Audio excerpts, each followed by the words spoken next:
Good morning, good morning, good morning, and welcome back to Rise and Shine College Football. I'm your host, Jason Watkins, and if you love college football, you know you're in the right place. So before you forget, smash that red subscriber button, like our videos, and don't forget to ring the bell so you don't miss one moment of Hall of Fame college football. What's up, everybody? Ryman Lemon. I'm not late. I'm right on time. Good morning, everybody. Good morning, good morning. Agate, Chicken, Ryman Lemon, Brandon. Good to see everybody in here. Seth, what's up there, Seth? Been a while. Benji, good morning, good morning, good morning. Good to see everybody in here. Stink ass cat. Good to see you in here as well, sir. Well, I'm going to talk a little bit about, obviously, we'll get into a little bit of the final kind of thoughts about what's going to happen in this game coming up tomorrow in Baton Rouge. Coach Roybal. What's up, Coach? Got time to come in? If you do, come on in. I want to ask you about something, too. Let's see. I hope everybody had a wonderful Thanksgiving time with their family, stuff like that. Hey, man, it was a good day for me and Mom. We kind of were lazy, and ate some good food. Just kind of kicked back, watched some football, went in and out of comatose for most of the day. Good day. I hope everybody else had a good day as well. So we're going to get into talking a little bit, as I said, about LSU, Oklahoma here coming up. I definitely want to talk a little bit about what's going on with the CFP rankings. The fact to me that you've got a situation where you've got the same amount of ACC programs in the field at the moment, and it looks like they're going to probably keep that many, is wild to me. And, it's wild to a lot of people, but of course you're going to have a large number of people from places like the Big 12 telling you that this is how it should be. Yeah, right. Come on now. Let's just be real about it. You heard Lane Kiffin taking a shot at the ACC and the Big 12. He said it's ridiculous, the difference of playing in the SEC and the ACC and Big 12. To think you're looking at schools and you're talking about like Clemson's schedule and who they played over Alabama. It's stupid. I'm not going to name them. Take some of those teams that are up there that haven't played anybody and put them down in the SEC. They're 500 teams. Now, Lane probably shouldn't be the one saying this. I'll just start with that. Lane probably is not the one that should be saying this because we all know that his early schedule was, well, let's just say it left a little bit to be desired. And he didn't even really play the best of the best schedule in the SEC, but his losses to Kentucky and then Florida don't help. Although I will say that Florida is a different football team with DJ Lagway playing.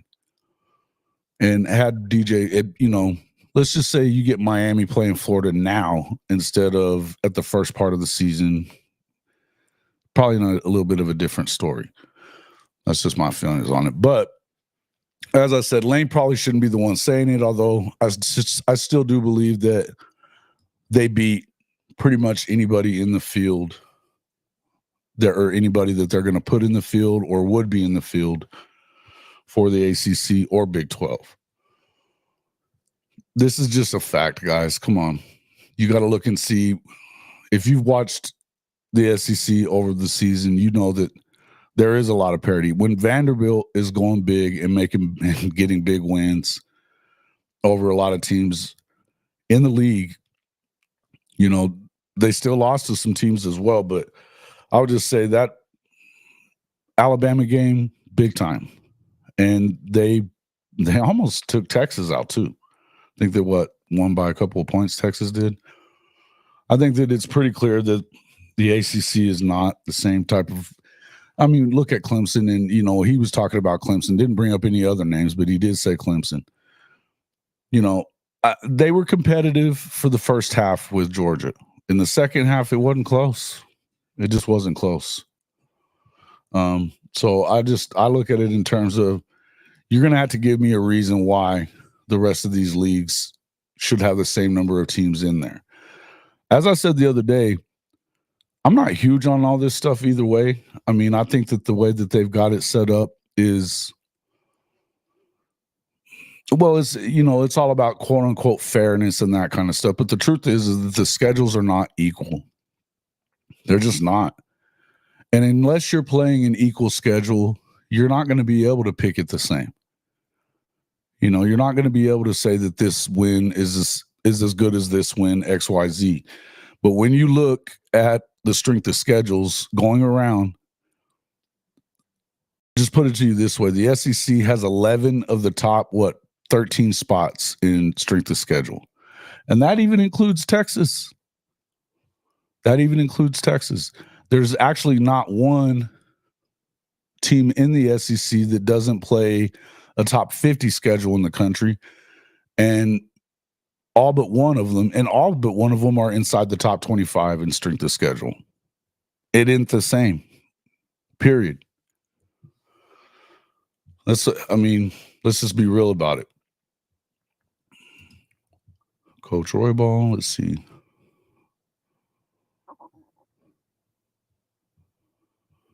You can even also say the same kind of thing as far as like Indiana, for instance. Look, man, their strength of schedule is in the 100s. The one really good team that they've played in their own conference, even in their own conference, is Ohio State. They didn't play Penn State, which is another playoff team that's right up there at the top. They didn't play, they didn't play Oregon, another team that's going to be in the playoff. They're not playing the better teams in the conference. They beat Michigan by a total of 5 points, I think it was. And Michigan is way down over last year. Let's see.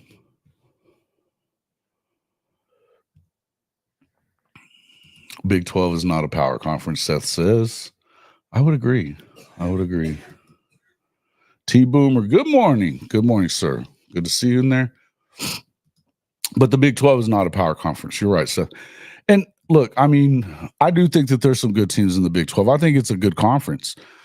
Is it the same conference as it was with Texas and Oklahoma? No, it isn't. They've added some good programs. I think adding the 4 teams from the Pac-12 was good for them. I do. I think that UCF is pretty good. Now they lost to Florida. And this is, obviously one of the down years for both of those programs, but it is what it is. Hey, that's a good question. And I believe that's the case. Yes. They'll be wearing the red away. Pretty good stuff, right?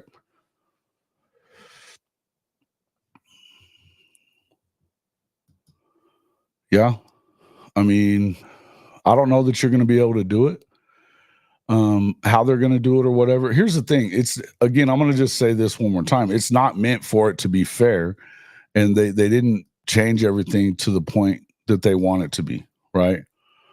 No, I agree with this too. But for some to say schedule more FCS or G5 schools doing the fans a huge disservice. Well, I'll tell you this. Here's the thing for us Oklahoma and Texas fans who want to see it go to that 9-game schedule, right? You want to see it go to the 9-game schedule in the SEC so that you are every other year playing everybody, right? Not only that, but playing everybody home and away. You've got your 3 guaranteed rivalry games or whatever they want to call them now. That's good for Texas and Texas A&M. And I'll be honest with you, with OU, I don't know that it matters as much because, if you looked at who would be the biggest rivals for Oklahoma, 2 of those teams are not in the SEC. Other than, if you were really going to pick it that way, they're going to have Missouri being one of their biggest rivals, which is ridiculous too. But gives you an opportunity if you're OU to play LSU every year or maybe Florida every year if they were looking at it the way that they've talked about it before, right? I would look at it that way before I looked at anything else. Let me see what Coach Robo said. Here, I got you, bro. It's coming, coach. 1 second.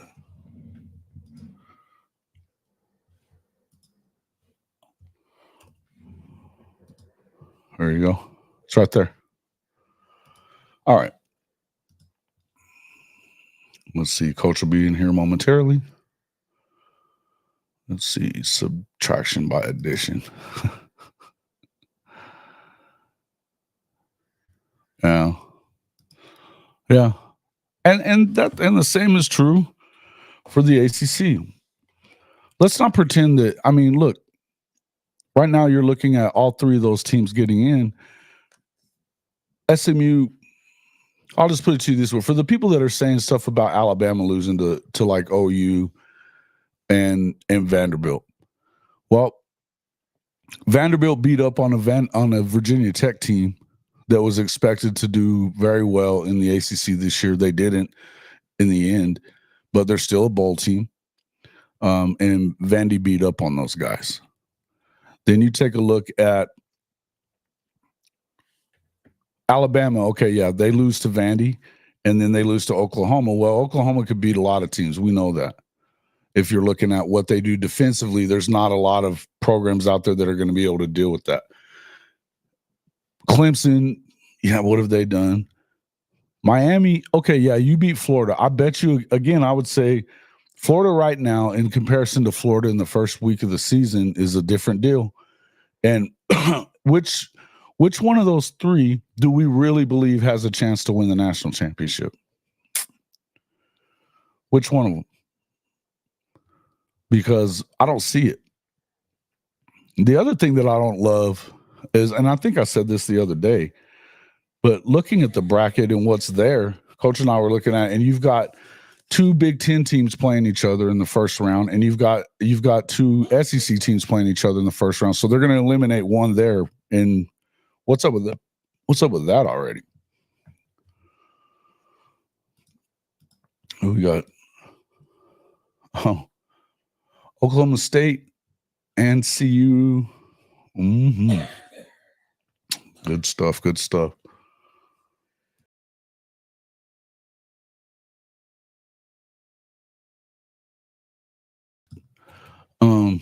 Let's see, in the Big 12, in the Big 10 or 12. No, and that's how they're doing it. Yeah, it's not looking great. I mean, the CFP teams shouldn't play other conference teams to knock each other out. So I don't understand it, man. And look, it'd be one thing if you want to put the teams that you think are the best 12 in, okay? And right now, you have Boise State. They think that Boise State is one of the best 12 teams. That's why they're getting one of those buys, you know. Let me pull up the bracket real quick again. I know Coach is going to want to look at it.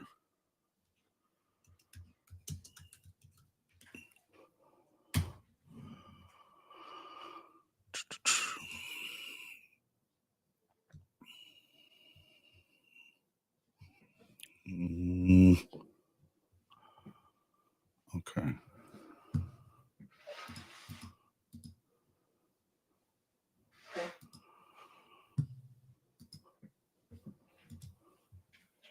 All right.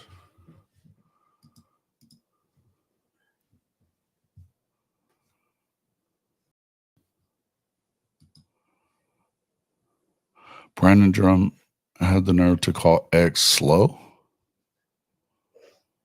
Who's he talking about? Oh. Are you kidding me? Are you kidding me?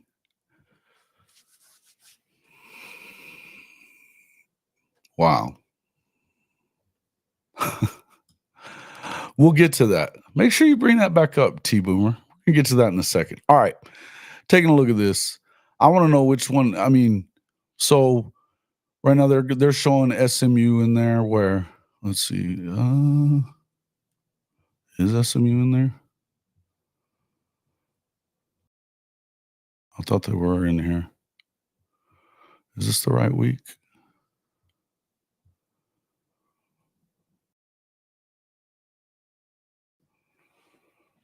No, this is from the week before. Sheesh. Let's go back and look at this again.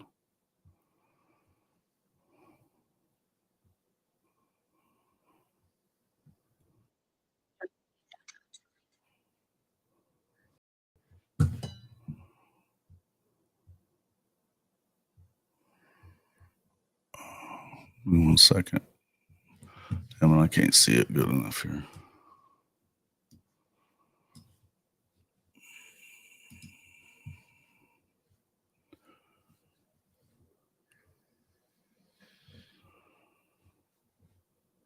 Yeah, SMU is coming in at number 9, which brought them up a lot of spots. That's what all the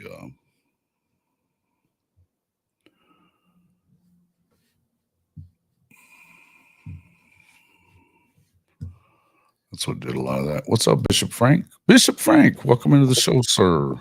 What's good? What's up? Big salute. Happy Thanksgiving to everybody. I see everybody slowing. And anybody that says that X-Rock is slow, well, he ain't slow through contact. I want to know which way he was saying slow. Was he saying slow like as in on the field? Was he saying slow because he didn't understand what Parker said about him? You know, bringing that up, saying he sucked or whatever. Because obviously Parker's still out there talking stupid shit about whether or not he should be. Oh, don't get me started on this. Yeah. Let's. Hey, we just had Thanksgiving. We're good. Everybody has a moment. That 15 minutes of shame. Oh, I mean fame. Look, man, Parker's got to stop with that stuff, bro. Hey, let me ask you a question. Hey, he looks like Marcus Dupree 2.0. He can run through contact, and he's fast enough to get to the end zone. That's fast enough for me. Well, there's a difference in Marcus Dupree, and I mean, I'm not going to sit here and tell you that I fully agree with that either. Ask. Yeah, I don't know. I don't know. Yeah. Bishop being messy, it's all right. Listen, I got nothing but love for X-Rob. I think he's great. I think he's going to be very good. He's going to be one of the good ones there at OU. The other thing I'm going to say, there's only so many of those dudes. I know. Dupree, man, and no. Hey, big salute. I know what you're saying. I was getting a little reckless. That's all right. I was a little reckless, little fandom. Coach, I think it's in there. It's in the. What's up, Purple Orca? I see you. 1 second. Big salute. I see you, Steph. I see you, Derek. T-Boom. Hold on real quick here. Keep on talking. What you think here? All right. Do we have him? I'll here? tell you what. Hold on. Oh, I see him here. Hey, Coach, what's up, man? Coach. Morning. I didn't see him. Check him out. He's got the hood on and everything. He's a little chilly over there this morning. Yeah, a little cool this morning. Didn't want to turn the heater up because it's going to get nicer today. And having a little Irish coffee. Nice. For sure, Coach. Talking about. How you doing, brother? Hey, love to see you. I love it, man. Good Welcome stuff. in, sir. How you doing this morning? How was your day yesterday? You know what? I got fatter than I already was, and so I guess it was a good day. Yeah, that's and a beautiful day. And the bad part is I didn't need to get any damn fatter. Yeah. But it was good. How about you guys? Good day, man. Good day for me. Excellent day. Good. A lot of guys, and you think about it, and you have Thanksgiving once a year. The truth of the matter is every day ought to be a Thanksgiving day. Yeah. Every day should be a Thanksgiving day. For sure. You said you said a mouthful. Enough of my philosophical bullshit. Let's take a second to talk about this, since everybody in the comments is talking about X-Rob and Brandon Drum, Parker Thune. Now I'm not going to do this very often, and it's rare that I go this far with it. But all right, Jason. these guys are freaking clowns. Hey, I'm going to get messy. I don't give a shit. Coach. You know what, guys? In a nice way, fuck y'all. We don't give a shit. Chicken's right. This is what this is. He was talking about him being slow. He was talking about Parker blocking him on X, or getting blocked by X on Twitter. Now, I said something to Parker about this because to me it was a stupid thing to put on Twitter. And you know what? You have access to these kids. You are at the freaking Switzer Center all the time. If what he said and what Parker originally had said and that he believes got him blocked was he was definitely, I think, clearly being facetious and crazy about saying that he must suck because, you know, there's no way that he deserved to be, more or less, that why did it take all year before you finally put X-Rob in? Now, he wasn't taking a shot at X-Rob, but for whatever reason, he took it as a shot because he said he sucked in that tweet. So he blocked him. Now, instead of saying, you know what, let me go talk to this kid, he puts it out there and basically makes it look like X-Rob has a problem comprehending, you know, something put on X or whatever, his X comprehension. The way I looked at it was like, yeah, so instead of you going and talking to him about this and maybe trying to patch things up with him while at the Switzer Center, telling him that you were just talking smack, you know, instead you do put that on Twitter and make him look like he's an idiot. You know, that's not the way to go about it. It's not the way to go about it. But it's always all about Parker. You know, it's always all about Parker. So I don't get it, man. I never have understood this kid. I think he's a little twerp, period. A little twerp. And that's the nice thing to say. That's the nicest thing I could say. Hey, that's too much damn drama for Coach today. You ain't lying. You know what? Hey, leave the kids. Man, for real. Is that all you got to say? And yet he's the one that made the decision to go through his red shirt? Come on now. Let's let the kid just do his thing and just, you know, stay in the background. Well, and that's the crappy part about it is when you start talking about X-Rob, that was sucky for him to lose that red shirt. Yeah. He could have been doing all this, and the fact that you hadn't played him much, yeah, love you too. He has caused a lot of problems. But talking about this stuff, you know, when you look at what that was, that's the kind of stuff that I've said, that's a fireable offense if you're DeMarco Murray, because he played in 2 games that were at insignificant times. He didn't touch the football.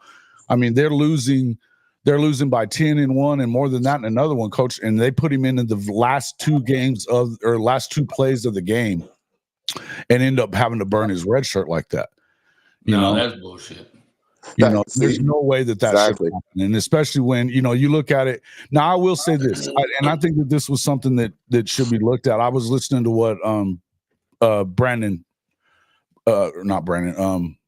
Eichert was saying about X-Rob. You got to kind of look at it in terms of he had worked really hard all year, right?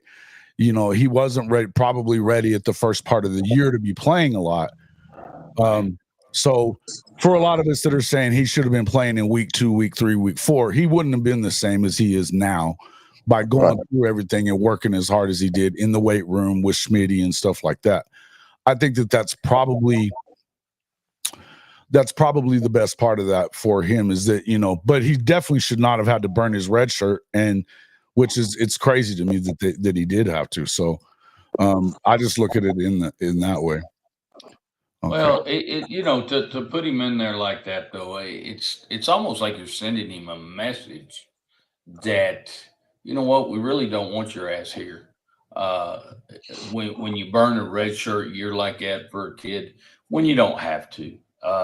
And I tell you what, and y'all may disagree with me on this, but as I've watched the OU saga unfold this year, I've been a little questionable on DeMarco Murray. I'm not sure how good a job DeMarco has done this season. I'm not talking about prior to, or I'm just saying I don't think he's. And again, it's hard to say when you have an assistant because he may be being told, this is what you're going to do. And so it's hard to really hammer on an assistant like that when you don't know all the information. But he just hasn't done a great job for me this year. He hasn't, and that's the thing. I will say this: when it comes to the early this year, I probably give him more of a pass than I would have given him I give him for last year, because last year I think that it was egregious, more than questionable what he was doing. Yeah. Even looking at Tawee Walker, you look at Tawee goes, and I mean he ends up leaving because he's not as big a part of everything as he wanted to be. And he hasn't been impressive this year either, just by the way. But I will give him at least somewhat of a pass for this season because of the fact that we know Seth Littrell not only was making decisions on the quarterback situation as the quarterback coach, but he wanted to decide who played everywhere. And he did decide who played everywhere for the time that he was at OU still. I think that's why he got fired, but Joe John didn't get fired, right? Right. There was a lot of that kind of stuff going on. Now, the problem with that is that I can give DeMarco a pass for it until you start saying, well, those 2 games that X-Rod played in was not while Seth was around. Or I guess it was. The last one was. The first one was, I think it was Texas that he played the last two plays of the Texas game. You're losing by freaking 30. He doesn't get the ball. He just goes in. So that could have been him. That could have been him. But the other one definitely wasn't. We're talking about the Ole Miss game. They're down. They're losing by 10. They lost by 10. He didn't get the football, and he played the last 2. But that was the same situation, right? In the end, no Caleb Hicks, though, is another great part of it. Caleb Hicks we're talking about a kid from Denton Ryan that looks the part when you see him. Apparently he was definitely in Seth's doghouse, but it doesn't seem like it changed anything, once he was fired for him. I still don't think that there's a whole lot of rhyme or reason when it comes to DeMarco. I go back to last year during the Bedlam game when Javante Barnes was hurt, man. He had been hurt all year. He hadn't even seen the field in over a month, and he sticks him in one play after you've got, what we saw from Gavin Sawchuk last year was great, but he hasn't been a big part of the rotation this year either. But Gavin Sawchuk has like a 40-yard run, and then he puts Javante in there and does a direct snap to him, and he hadn't been in the game for a month. He treated the ball like a hot potato. It turns into a turnover. That should have been a blowout at that point. That's why it's hard to really go too far with killing the officials in that game, even though it sucked the way that it was officiated. But Oklahoma had chances to turn that game into a rout and didn't. A lot of the people that had an issue with Jeff Lebby was because of the play calling and stuff situationally in that one that kind of kept them in the game. Sawchuk hasn't been a big part of their game plan this year. He just hasn't been. Jason, can we talk about this medical staff? Because I got some angst about them. Let's not. Let's not. None of that. I know. Okay. All right. I get out my feelings. None of that is on the record stuff. I don't know. We don't know everything to be true. I know. Let's not do that. Let's not do that. It's a little trippy. There's some stuff going on in there, I think, for sure. But I think that that's something that we hear a lot of things from different places that we're not sure is true. Look, we don't have to keep up the same level of editorial. This isn't, a full-on news organization, but I'm not going to be crazy and put stuff out there that I'm. I don't know. I just have what I should say. I have a concern. That's all. Well, I agree with you on that. I think there's a reason to have a concern. But in the end, you just don't know what's kind of going on. Yeah, right? You're right. So hot potato. We'll pin that one. Yeah, let's leave that one for a while. The leeches and bloodletting treatments aren't helping. There you go, Seth. Way to move it into the right direction. Love it. I like it. I like it. Not seeing JA leaving. I think I've said my piece on that, man. I think I said my piece on Jackson Arnold too. When it comes to Jackson Arnold, it's going to be what it is with him. I would tell you that he's not going to be around, but maybe I'm wrong. I could be wrong. I've been wrong before, Coach. I've been wrong before, but I don't remember how many times I've been wrong. I don't know.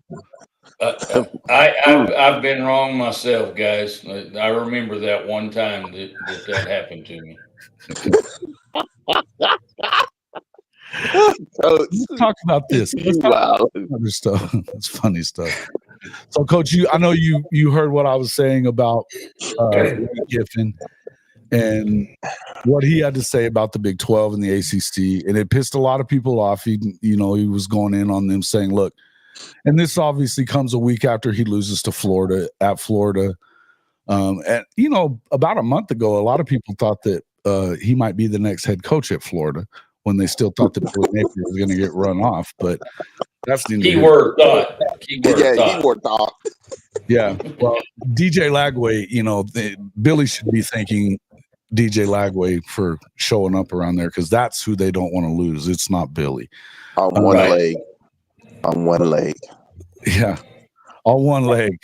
Dude, DJ Lagway, he's a scary, scary individual. For a freshman to come in and do what he's done and on one leg is crazy, right? Yeah. So let's talking a little bit about that though. You're looking at Clemson, SMU, and Clemson, SMU, Miami. They've got the same number right now slotted into the CFP. Same number of teams slotted in there. And to believe that that's, to me, it's not that it probably shouldn't have come from Lane is what I should say. Probably shouldn't have come from Lane because they brought in a bunch of guys and definitely should not have probably lost 3 games, right? Right. What I will say is that the SEC is a murderer's row.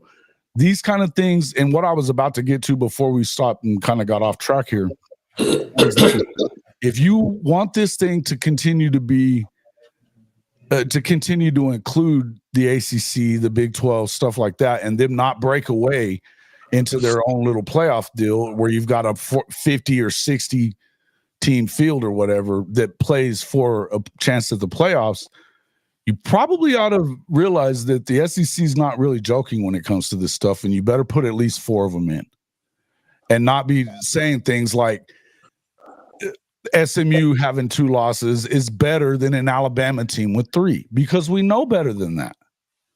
We know better. Guys, that's simply ignorance.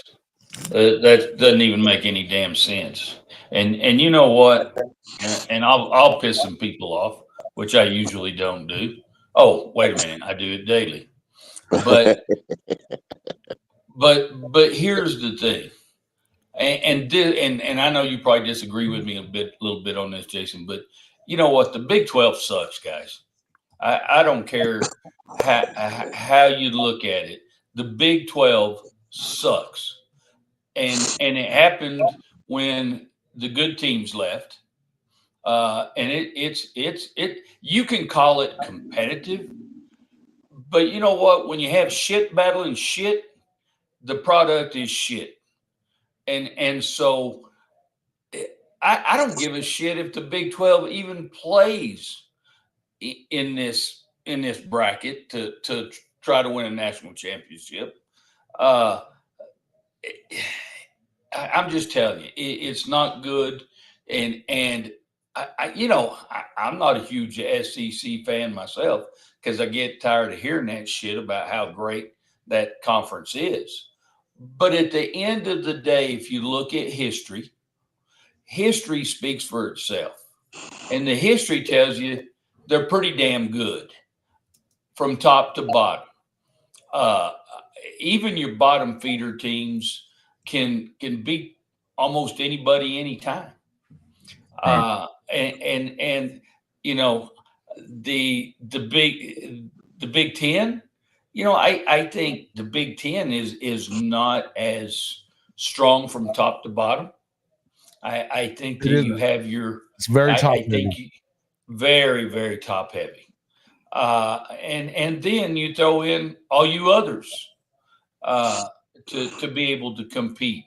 And so, yeah, you know, the ACC, you know, again, the ACC, you know, it's a lot like the Big Ten, in my opinion, maybe even a little less. Probably that top heaviness goes up even a little bit more to a few teams. But guys, let's be honest. And as much as I hate to say this, and I'm not sure I haven't had too much Irish coffee this morning for this shit to be rolling off of my tongue. But the SEC, the SEC, whether we like it or not, they're the dogs. Okay, Yeah. They should have more people in the 12-team bracket. The Big Ten ought to be next with a number of teams, Right. and then well, and obviously, and then you got to throw in the Irish, but then everybody else, right. But you know the say, and for the people that want to dog Notre Dame or whatever, Notre Dame's the one program, and this year not included, I'll say, because I don't love their regular season schedule and the way you had so many home games. But I will say this: they beat an SEC team that's still in line to get a spot in the playoffs on the road, in their house at A&M. That's big. They're about to, you know, look, what I think is going to happen tomorrow against USC. It's going to be a blowout. They're going to beat the shit out of them, and that one's going to be a road win too. So that's a big one. You can say what you want about the NIU thing. I understand that people are going to say what they say about that, sure. right? Sure, And they beat our ass. And fair enough. But when it comes to, I think it's pretty easy. If you're going to sit there and act like the SEC isn't good enough, right? You're going to sit there and act like the SEC isn't good enough. Well, look, you've got last year's champion in the Big Ten was their second time in the college football playoff era that a Big Ten team has won it. You had the very first one in the CFP, Ohio State won. Then it went Bama, Clemson, LSU, Bama, Georgia. So we're talking 9 of them compared to 4 for the other 2 conferences. In the Big 12 they've won 1 game in those 12 years in the Big 12, which up until the last couple of years was just Oklahoma. So it kind of is what it is. I've got some issue with this damn. Well, and you know, Jason, we're always going to have, as you bring up Notre Dame, we're always going to have Notre Dame haters. And you know what? You know my thoughts on that, guys.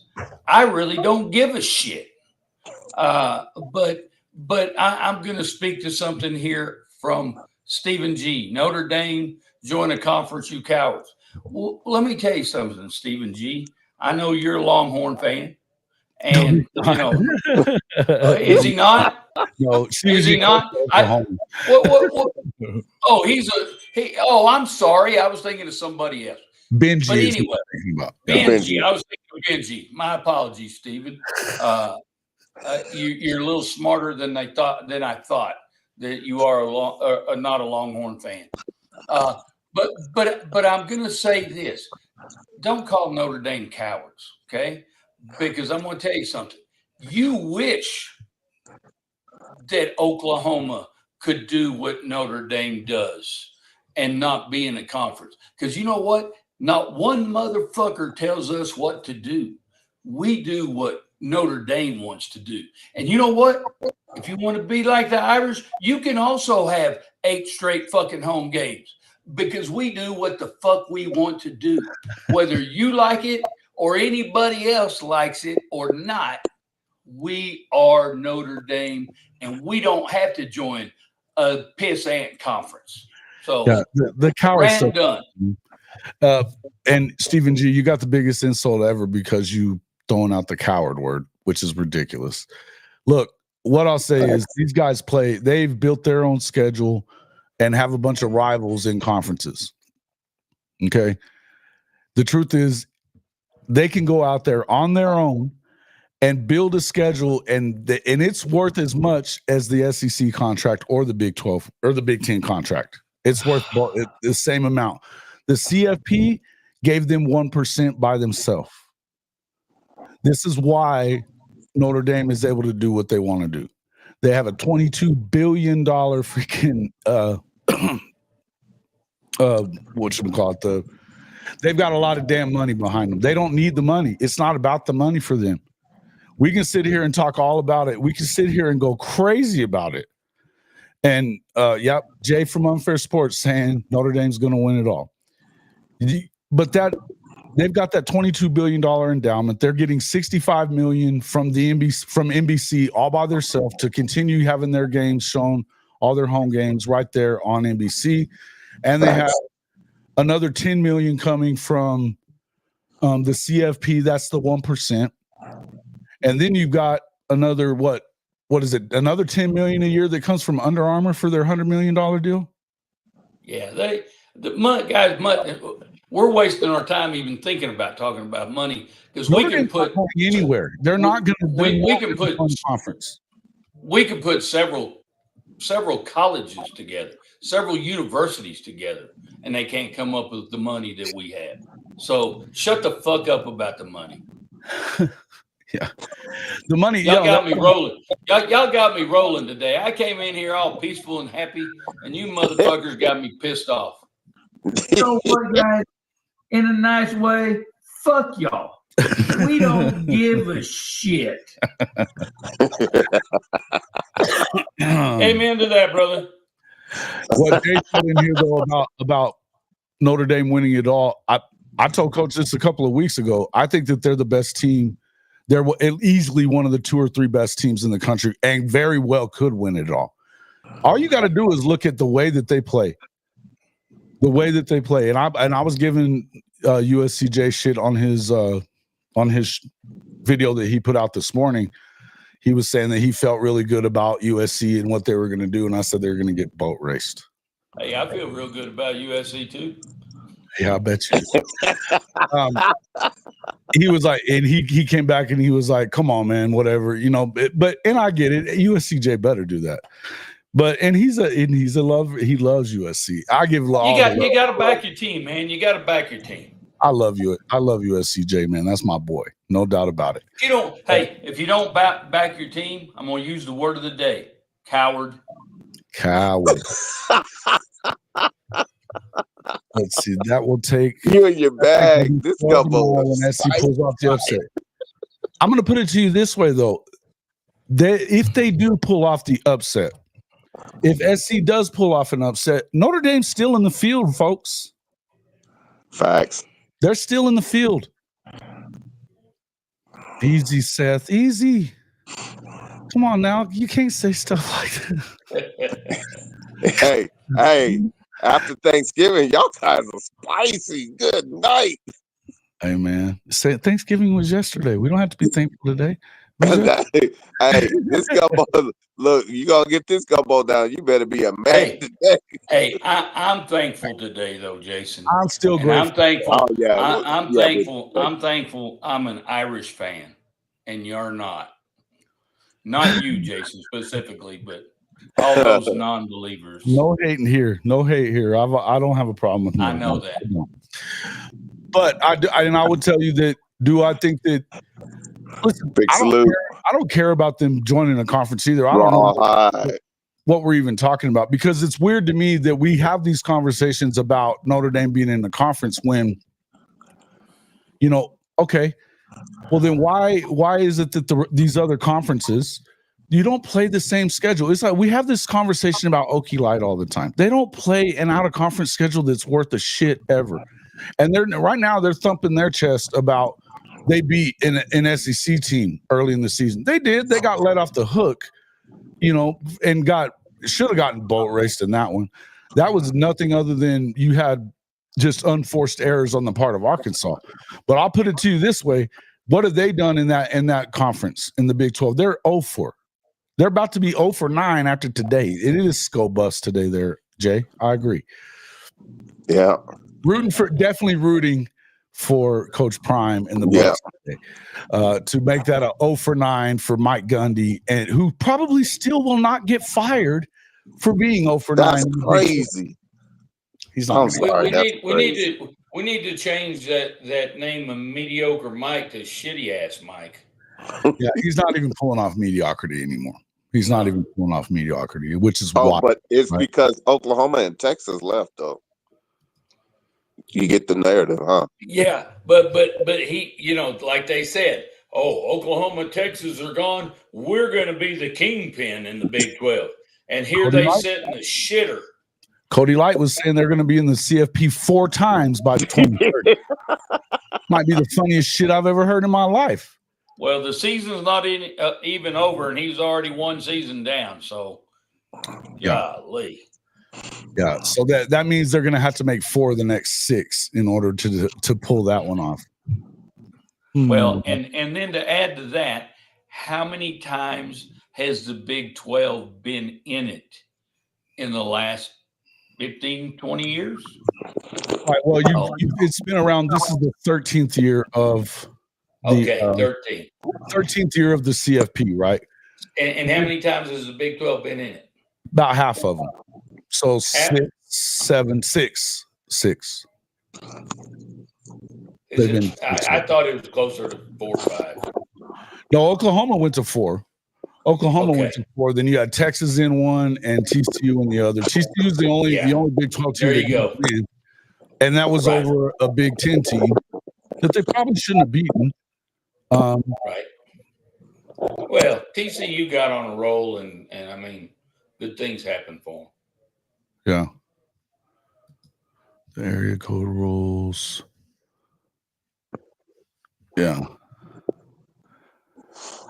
All right. Well, let's see. That's because Gundy only recruits 2 and 3 stars, and it's finally caught up with him. Yeah, I mean, but he's too damn busy on the farm. The excuses that he makes are that we can't recruit on the same level, which we all know is bullshit. T. Boone Pickens has left enough money for that program for them to be fine. They can play the game. He does. The reason that he didn't want to play the game, it's not because he was digging in his heels like that with Sweeney, because that's not the case. He was doing that shit because he knew that now if we're going to play the NIL game the same way everybody else does, then I'm going to be expected to show up to work all the time and really win and go recruit. And he doesn't like recruiting. And his guys ain't that good at recruiting. Well, and I've heard that bullshit recruiting stuff before, even here at Notre Dame with Brian Suck-Ass Kelly. We don't shop in the same aisle. We got to shop. Yeah, we all don't shop in the same aisle, damn crybaby. And that's the same thing that's going on at OSU. Quit being a damn crybaby and go get off the damn farm and go recruit some players. Facts. Mr. Friend, we're getting a little bit of weird feedback from you, or tapping or something going on in there that is messing with that. So when you're not talking, hit the mute for me when you're not talking. Okay. But yeah, just as far as like, this is a good one right here too. And Bishop Frank, you should weigh in on this part. If SMU can recruit well, Oklahoma State can as well. Oops, we just lost him. Okay. Maybe he'll be right back. But I would just say, yeah, if the ponies can get it done, and we know they don't have a money issue, right? They went into the ACC wanting a better shot at getting into the playoff. And, they went in there wanting a better shot like that. But the truth is they took no money. They're not even getting paid for like 10 years of being in the ACC. That's how they got in. But they don't need it. They don't need the money. That's clearly not an issue at SMU. But did you hear what I had to say there, Bishop Frank? No, it threw me out, and I had to come back in. If SMU can recruit, If SMU can recruit well, Oklahoma State can too because of the matters. And we were just talking about T-Boone. T-Boone left them. They just cashed another $250 million check from T-Boone this last year. No excuses. No excuses. And we already knew that SMU was waiting for the opportunity to be a part of this. Now that they can go back to doing what they were doing before it wasn't cool. So no excuses. Okie Light they have the resources. Do they have the people to pull the trigger? Yeah. No, they don't. Well, it starts with a head coach, and so the answer is no. No doubt. And it does start there. And that's the whole thing is that you're talking about a coach that he's won with smoke and mirrors over the years. He's had opportunities to win a lot of Big 12 championships, but he never gets it done. Always the biggest game they gag in. And, last year they lucked out. They lucked out with the Oklahoma game, and then they turned around the next week and got boat raced at UCF. Yeah. They found a way, and, had it not been for getting that last game against BYU, and they were losing at home in that game and still found a way to finally win it. But in the end, when you think about it, they did everything but lose that one. And they go into the Big 12 championship game. Guess what happens? They get thumped. Well, think about it. His philosophy on the transfer portal in itself speaks volumes. Yeah. Well, even Dabo had no excuses. He has the resources, chooses not to. Yeah. Because he's a man. Remember, he's a man. Oh, he's a man. That's right. 40. Good point. Now he's almost 60. Why won't they fire Gundy? It's not a stupid question. It's a valid question, Drewski. I don't know why they won't. I'll tell you what. I actually kind of do know. I do think I know why. Because they're not used to sustained. Well, I'm not going to say excellence because that's not what this is. They're not used to sustained winning. Here's what I'll tell you about that, though. You got to take everything into consideration when you start talking about Oklahoma State. Because when they had Jimmy Johnson, they were winning. And what happens? He gets the job at Miami. Okay.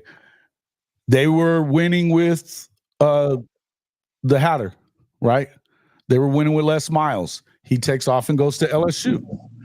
So that ends up giving Gundy the job. But Gundy was able to stay. He stayed twice, apparently. When Tennessee probably would have hired him. Let me just tell you, it wouldn't have worked out for Mike at Tennessee. And I think that Mike knows it wouldn't have worked out at Tennessee, and it's why he didn't take the job. Okay. The other part is, and when you look at that, and I just did this video not that long ago, and I have a column about it as well. You got to look at the reality of what is really happening in Stillwater.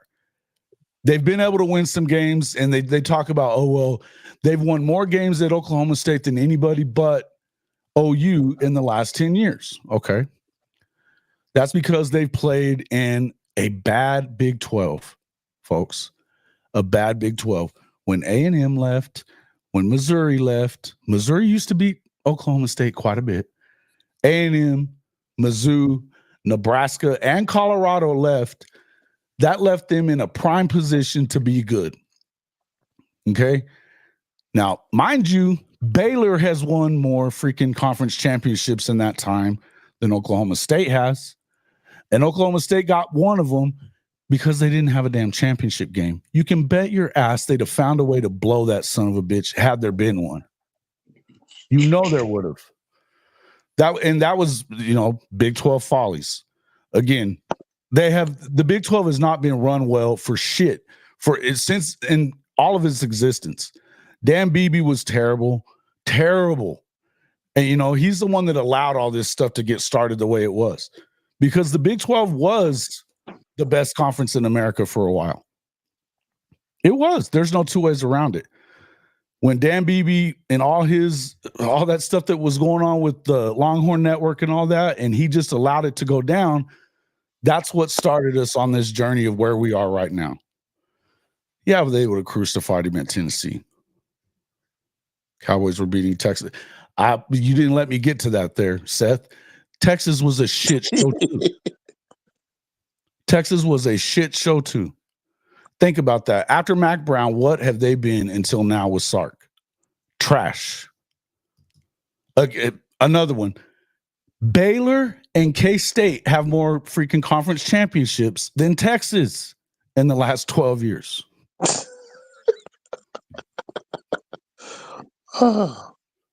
That's just a fact. It's just a fact. Who wasn't beating Texas? Correct. Everybody was. And hey, that's a Texas fan saying it. You know what I like? I like what Chris said on here just a minute ago. He said, "Who's going to fire him because he answers to no one?" Nobody. Well, you know what? I'm going to tell you, and I'm not just talking about Oklahoma State here. I'm talking about any program. But any program that will accept that kind of subpar program, the administration sucks.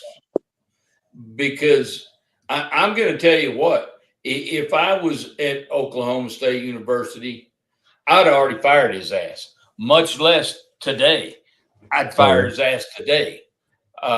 So I think it speaks to even more than mediocre Mike here. I think it speaks to the administration and their expectations of what they want. And it's pretty obvious, guys, they don't want a successful football program. I talk about Texas Tech right down the road from us here. And they're the same way. They want to be a basketball school. Keyword, want to be. But at the end of the day, your administration are the ones that need to make those decisions. And that's just the bottom line. So why fire him if you just want to be mediocre and really don't give a shit? Well, here's the reason though is, and you know what, you could say that he kind of built this, but and what I was finishing, there was a lot of smoke and mirrors in that. When you look at who they play in their pre-conference schedule from year to year, it's not good. They don't play anybody. You know, I got to tell you something funny. You know how I was just talking about Red Raider basketball, and it popped up on my screen, Red Raider basketball tickets. Shocker. Yeah, if you want to know whether or not they're listening to you, there's your answer. There's your answer. Exactly. But I would say when it comes, you got to look at who Oklahoma State plays. The truth is they don't play anybody. They've got exactly in his time at Oklahoma State, they've got 3 wins over a power opponent in the non-con of a winning power opponent. The winning teams we're talking about had either 8 or 7 wins on the season. That's what he's got. Aside from what he's done in the conference, which again, the conference has been a shit show, and he still hasn't won anything of significance except for that 1 year. And they were very good. That Brandon Weeden and Justin Blackman and those guys, they were good. I still promise you they would have choked that shit away if there was a championship game. But that being said, you have to look at the fact that they beat, I think, Georgia. Hell, I'm not even remembering the other 2 teams, but I could tell you who they were if I go back to my column. But they were 8 and 7 win teams. That's all he's done as far as non-con wins. It's smoke and mirrors with this guy. He plays somebody like Alabama. See, last year, who do they play? Alabama State, and get boat raced at home, right? And they were what? I think they were 6 and 6, and they beat the hell out of them at home. This year they would have lost that non-con game, and I think that Arkansas may have a winning record, or either that or they're right around 5-5, 5-6, something like that. They're in line to be either 500 or maybe 1 game over that. That might be another one for him, but if we're looking at that, you got to look at, is Arkansas very good? No. And this is the worst season that you've ever seen from OSU. One of the big things that they hang their hat on with Mike Gundy is consecutive seasons with 7 wins. Other than that first year, he'd had no less than 7 wins in a year. They're way under that. Can you repeat that? Can you repeat that? How many wins? 7 consecutive years with 7+ wins. They're at 3. Exactly to our point a second ago. They accept mediocrity. Mm-hmm. It's accepted, and you just said it. You just put the rubber stamp on it. Pop, right there. Okay, would have. Hey, Seth. Hey, Jace. Yeah. Go ahead. No, go ahead. Talk to Seth. Seth, you gotta stop fronting for these guys. They're shitty. They would have had 3 or 4 more, not necessarily because they would have had to play somebody else for the championship game. In the championship game, they didn't ever get it done. Think about this. The year Lincoln bolted, he threw them the damn game. You know he did. He threw them the game, and they had beaten Baylor a few weeks before that. They go out there and lay an egg in the Big 12 championship game and say, we lost by 6 inches. No, you lost by 6 turnovers, jackass. This is what they do.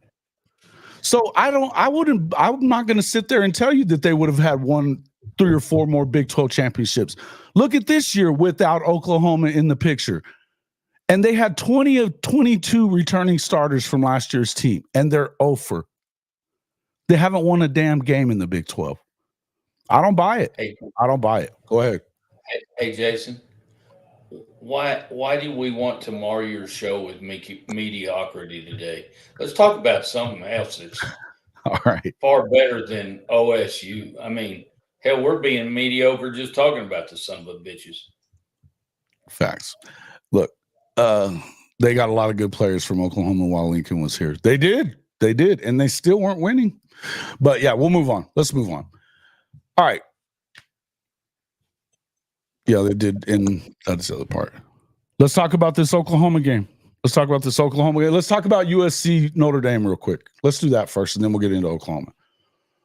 Coach, what would make you think, if anything, that Notre Dame could lose this game tomorrow? Well, and the old coach in me, that's why you play them. No matter how good somebody is, no matter how bad somebody is, you play them. And again, it's a rivalry game. And so you always got to worry about the rivalry. Number one, we're playing at their place. That's always been a difficult place for the Irish to play. And finally, they've got some talented football players. If they could put it all together, they would be really good. I see a much improved defense from a year ago. What's really ironic to me, guys, is their offense is worse than their defense, in my opinion. And they've always, Lincoln's always had a hell of an offense. Mm-hmm. But we're going up there optimistically, looking at we should win the ball game. I mean, when you sit down and you look at everything on film and you look at it on paper, we should win the ball game. But again, that's why you play the ball game. And we've got everybody saying things from USC wins the ball game to it's going to be a tight ball game to the Irish beat the hell out of them. So pick anywhere in the pendulum that you want to pick and let's roll. But I think I really think that Notre Dame handles their business there. Their defensive front, although their defense is improved, I don't think they have a stellar defensive front. I think that we have the opportunity to run the ball on them like shit through a goose. And I think we've got a great opportunity to win the ball game Saturday. Seth, I'm not even gonna no. It's just no. I'm just gonna say that no. Don't get me started with that. You know better. There ain't no way. You wouldn't even allow it. Come on. I agree with you. I think that I think that they're more dangerous this year at USC because of the fact that, and right now they're more dangerous. If you look at who they, with Maava, they're a better football team than they were. They are. They are a much better football team than they were with the other kid. And that's the thing. But I will say this. Their defense has also been look, man, it's obvious that D'Anton Lynn is doing his thing there.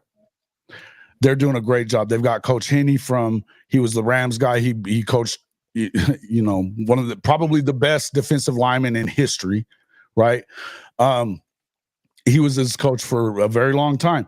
I think that that's the whole deal. You've got a good set of coaches on the defensive side of the ball. And really, it's been Lincoln and his inability to get it done offensively. And a lot of it has to do with the fact that, just like we talked about a number of times, right, that Lincoln and complementary football, they just don't fit, right? The point is, if you think about what Oklahoma's gone through this year, right? Same stuff, pretty much. It's the same shit. Oklahoma's defense, elite. But sooner or later, when you give them too many possessions, you're going to get beat. It's not even always about time of possession, because sometimes time of possession can still skew the other way. It has for Oklahoma this year. And I would just tell you that it's the number of possessions that you end up with. And sooner or later, if you give them the ball enough and you wear down that defense enough, or the defense feels like it has to go out there and win it for you, then you're going to have an issue. Now, I would tell you that USC does not have the defensive line that OU has. They don't. Their offensive line has been kind of bad too, which is another reason why their offense hasn't been great. Notre Dame's defensive line is elite, period. Notre Dame's offensive line is elite, period. They play with physicality that I think SC plays with more physicality now than they did a year ago. I'm going to tell you this, it ain't enough. and I tell you this, their young quarterback that they're playing back here, he hasn't seen what he's fixing to see on Saturday. Because right. You talk about pressure down in and down out. They're going to be on him like stink on shit. They bring pressure constantly. And whether it's run pressure or it's pass pressure, they're bringing the heat. And, no doubt. And they can bring it with they can just bring it with their 4-man rush. Yeah, they don't even have to blitz to get pressure. Yeah, I mean, you look at what they did against Texas A&M. They were getting pressure there I didn't see them call many blitzes that game. No, they didn't many. They played pretty vanilla. Yep, SC5. But you also saw what they did to what was it? Was it last year? Yeah. To SC. Yeah. Beat the shit out. SC. Oh. Yeah, and Caleb Williams didn't have nowhere to run. Caleb didn't know what the hell was going on. And neither did Lincoln Riley. Neither did Lincoln. He had no adjustments to any of that stuff. And they're going to see that again. Yeah, I don't think that they're going to fire him this year. I think they're going to give him another year for whatever reason. I know the reason. They still owe him $90 million. That's why. Yeah. They just owe him $90 million still. Just to ride to Shreveport the year we played LSU for the title, and I had to hear it forever. I hate LSU, and I hope to become our rival if we go to 9 games. Yeah, listen, I think the more that we look at this I think that these next couple of years of this current system of the playoffs, because they're going to definitely up it to 14, 16 games, something like that. That's happening. Yeah. But I'll just tell you this. You're going to have to the rest of the country is going to have to get used to, you're going to have to make the Big Ten and SEC happy, because that means making ESPN and Fox happy. Yeah. It's just a fact. Because they're the ones with all the money in it. They're the ones making all the money, and they're going to decide it. And when you've won 9 out of 13 national championships since they started this whole deal, and I'm going to tell you another thing. Aside from Oregon, there's one other team to me, I don't know. I guess Ohio State would be another one. But aside from Oregon, Notre Dame, and Ohio State, I'm going to still tell you the SEC still got the best teams. in the playoff. If it is, I mean, you going to tell me Georgia can't go through there and win the thing? You know better than that. Right? You know that. We all know that. We know Ohio State always has shit tons of talent, and they haven't gotten it done. They always have all kinds of talent. They are the number 2 talent roster in the country, and they don't get it done. Michigan finally got it done last year, but now look at where they're at. The fact of the matter is the SEC is the best program. It's the best conference. It got better this year, and you can say whatever you want, but they just kind of announced themselves on that. Beating LSU, and we'll get to talking more about that, will be big for them as well. But just beating Alabama last week was huge for OU. Hell yeah. Huge for them. I think that this would be big for Notre Dame. I think that this is the next thing that you have to do. Even though I think that SC is mid pretty much all the way through, they had a win over LSU at the start of the year, right? They got to, and honestly, it took LSU gagging away that game multiple times in order for them to get that. But you got to give Lincoln credit for that one. He did get it done. Well, he beat another shitty coach. Stumbled since then. They lost the game to Michigan. There's really no excuse for the Michigan loss. None. There's no excuse for losing to Minnesota. There's no excuse for losing to Maryland. You just don't get – you can't do it. Yeah, dude, you're not wrong.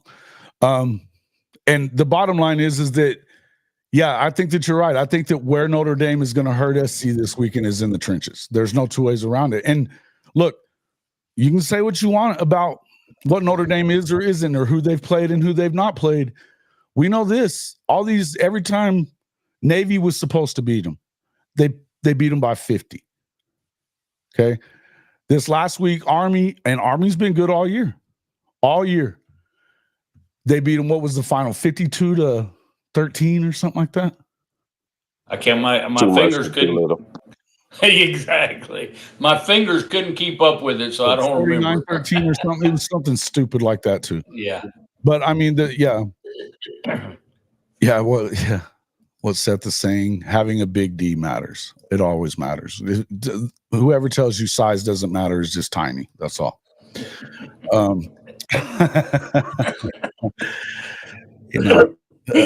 Wiggle of the worm stuff. Oh,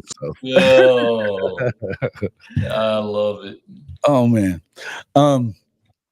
Yeah, look, and that's what I'm getting at. And it comes down to that as well. But I think that when Lincoln, they got going through the Big Ten, though, one thing I will say about that, when you go through the Big Ten, they are known to have big defensive lines, big offensive lines, and they play a different brand, right? They play a different brand. They're pushing you. They're gonna get a lot of pressure on your quarterbacks. They're gonna run the ball well. And the fact that Lincoln and he's had to face the truth that complementary football is important. I think he's had to face that this year. And that's the biggest problem. Listen, you can say that if you want to. That wasn't Benji. He didn't veto it. It wasn't a veto. He just wasn't excited about doing it. I don't know what that was all about as far as that goes, but that's not like that's what, in the end, that didn't mean that you go and you just make it a Longhorn network. And that's not even true either, because let's go. A couple of years later, the Longhorn network began being an issue when they wanted to go to the Pac-10. It was going to be Texas, Oklahoma State. I think A&M was still around at that time, or maybe not. No, they weren't. And there was 4 total, I believe. I believe there was 4 total. They were all going to be going, and then the Pac-12 said, nope, you got to give up the Longhorn network. What happened? Texas said no, and it killed the deal.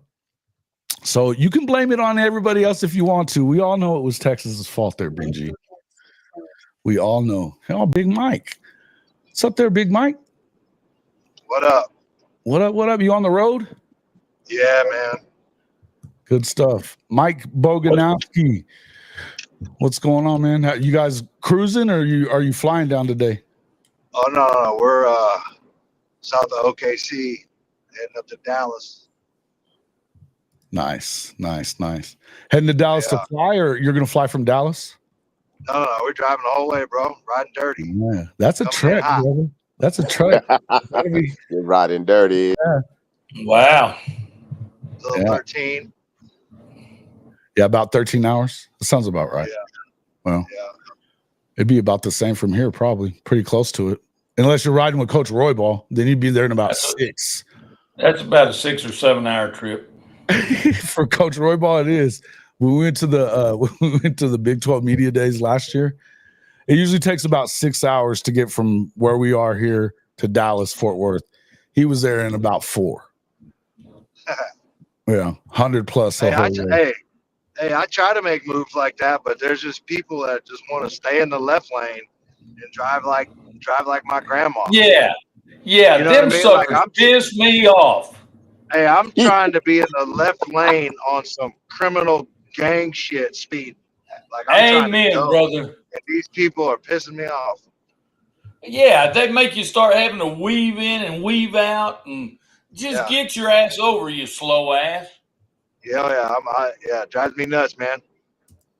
Well, you know what? I know this is way off topic, but you know, I've got me a F-250. It's a big son of a bitch, and I just purchased me an air horn. They're fixing to put on there like a train horn. I guarantee you, them some bitches are going to move when I blow that sucker. So, and that's the reason I got it, Mike. Is get the hell out of my way. Yeah, it's a real thing. Yeah, it's a real thing, man. Let's see. Norman to Shreveport is 5 hours. Shreveport to Baton Rouge is 6. Mike, did y'all have a good Thanksgiving? Yeah, we it's pretty good. Good food, man. I ain't gonna lie, I had one big plate and called it a Thanksgiving, man. I couldn't eat that much. I was so full. It was a big ass plate, but yeah, I didn't do too much, man. Good. I don't know if you guys are paying attention to this, but did y'all see Gay Biker's Twitter over Thanksgiving? What about it? What about it? Dude, so he weighed himself when he woke up in the morning, and he weighed in at 244 in the morning. And then every time he ate, he took a picture of it and just added a comment on his Twitter. And at the end of the night, he was 256 pounds. And I was like, that's amazing. He went from where to where? What were the numbers? He went 44 to 256. Nice. Oh my God, it was amazing. I was so impressed. Well done. Well, I'm kind of like you, Mike. I just had one plate too. Now I fill that damn thing up about 43 times, but I started cooking early in the morning, and you know when you're cooking, you're munching the whole time, and I swear I didn't quit eating until last night, about 10 o'clock last night, and I think I might have gained about 30 pounds. But that's amazing how much you can gain in one day. Well, that tells you a little bit about these offensive line guys that've been in the NFL too, man. That's why you look at them when they're a year removed from it, and they're not the same anymore. You know, they've lost 50, 60 pounds real easy. That's just how he is. That's pretty wild though, man. That's pretty wild. 12 pounds in one day that's some good eating right there, buddy. That's amazing. Killing that. Hey, that's a whole lot of thirds and fourths. Bro. He probably had a pie to himself. He had a pie to himself, just spooning it. I don't even know if I could do that. Let's not get personal there. You know, is that what Coach Royball did? Key lime pie, baby.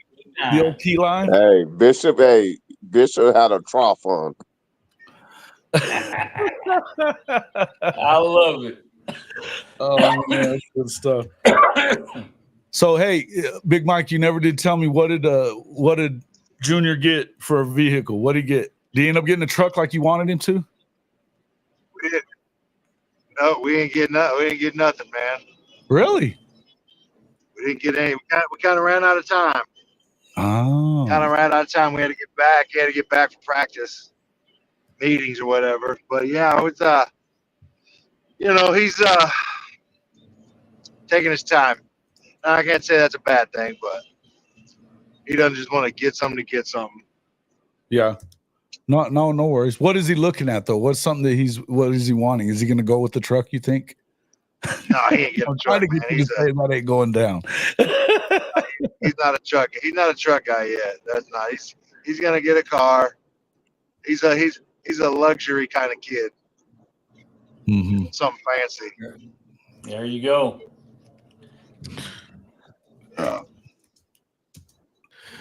All right, well, cool. Let's see. Let's go ahead and talk about this game. I mean, obviously, the win over Alabama last week has Oklahoma fans feeling pretty feisty about going down to the Bayou and getting a win down there. I would tell you it's not the same team. In fact, LSU may be in a worse shape than they were. Well, it may be an easier win than what you got over Alabama if you look at it. Now, what I will preface that with saying is that you're going to go play them at night at LSU. Tough place to go win. It's going to be a damn sure going to be a hostile environment for OU. And you don't even have to talk about the ghosts. It's going to be hostile. So I would look at it in terms of, I think it's a tough football game, but Big Mike, what do you think it's going to take for them to get that win tomorrow night? Are you with me still? I think we may have lost Big Mike. Damn. Okay.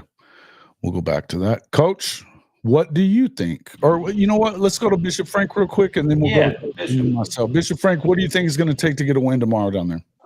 Hey, pretty much stay the script and a few more passes. Them keep them off base and stout defense. Same game plan, just a little more in the bag. So you're saying you're going to have to hit them deep or whatever some more. Is that what you're saying? Intermediate, deep, and slants and sluggos and wheel routes. Because you got the running game. As long as we keep the running game going, you got to take your shots when they're there. Yeah, I think you have to keep the running game going. I think that what they showed us last week is that you have to make sure that you don't turn the football over. Right? Big Mike, you with us? Yeah, you got me. Can you hear me? Yeah. Did you? Yeah, we got you. I just asked. Yeah, I heard you. I heard everything. I don't know what happened. You guys couldn't hear me. Okay. No, yeah. So what do you think it's going to take to get that win down there on the Bayou? I think it's going to be similar to the Alabama formula. Obviously we have to limit their big plays in the passing attack. I think we gotta stop their run, limit our turnovers, and we gotta run the ball effectively, shorten the game, and I think we can get it done. Is it a bad loss if they lose, though, on the road? Benji's asking this question. If LSU was to win, will it be a bad loss for Oklahoma? Benji, I'll answer that. Any damn loss is a bad loss. That's true. I think if you were when we came into the season, this is definitely one of the ones you expected that they could lose, though. If you're looking, even if Oklahoma was at their best, which they've not been. But let's just say, even if they were, that was one of the games that you would have expected Oklahoma to lose because of it being on the road at nighttime in Death Valley. There's a reason why they have the best home record in all of college football for the last 10, 12, 15 years. Right? Did you see that stat at night? Their record at night compared to day games? It's insanity. Unbelievable. It's insanity. Right? I mean, if you're LSU, you got to be petitioning the SEC to never put you on during the daytime again. Hey, what's funny is a little while ago, Lane Kiffin was complaining about it And everybody was just kind of like, yeah, whatever, dude. And then his stats come out and it's like, oh, maybe he's got a point.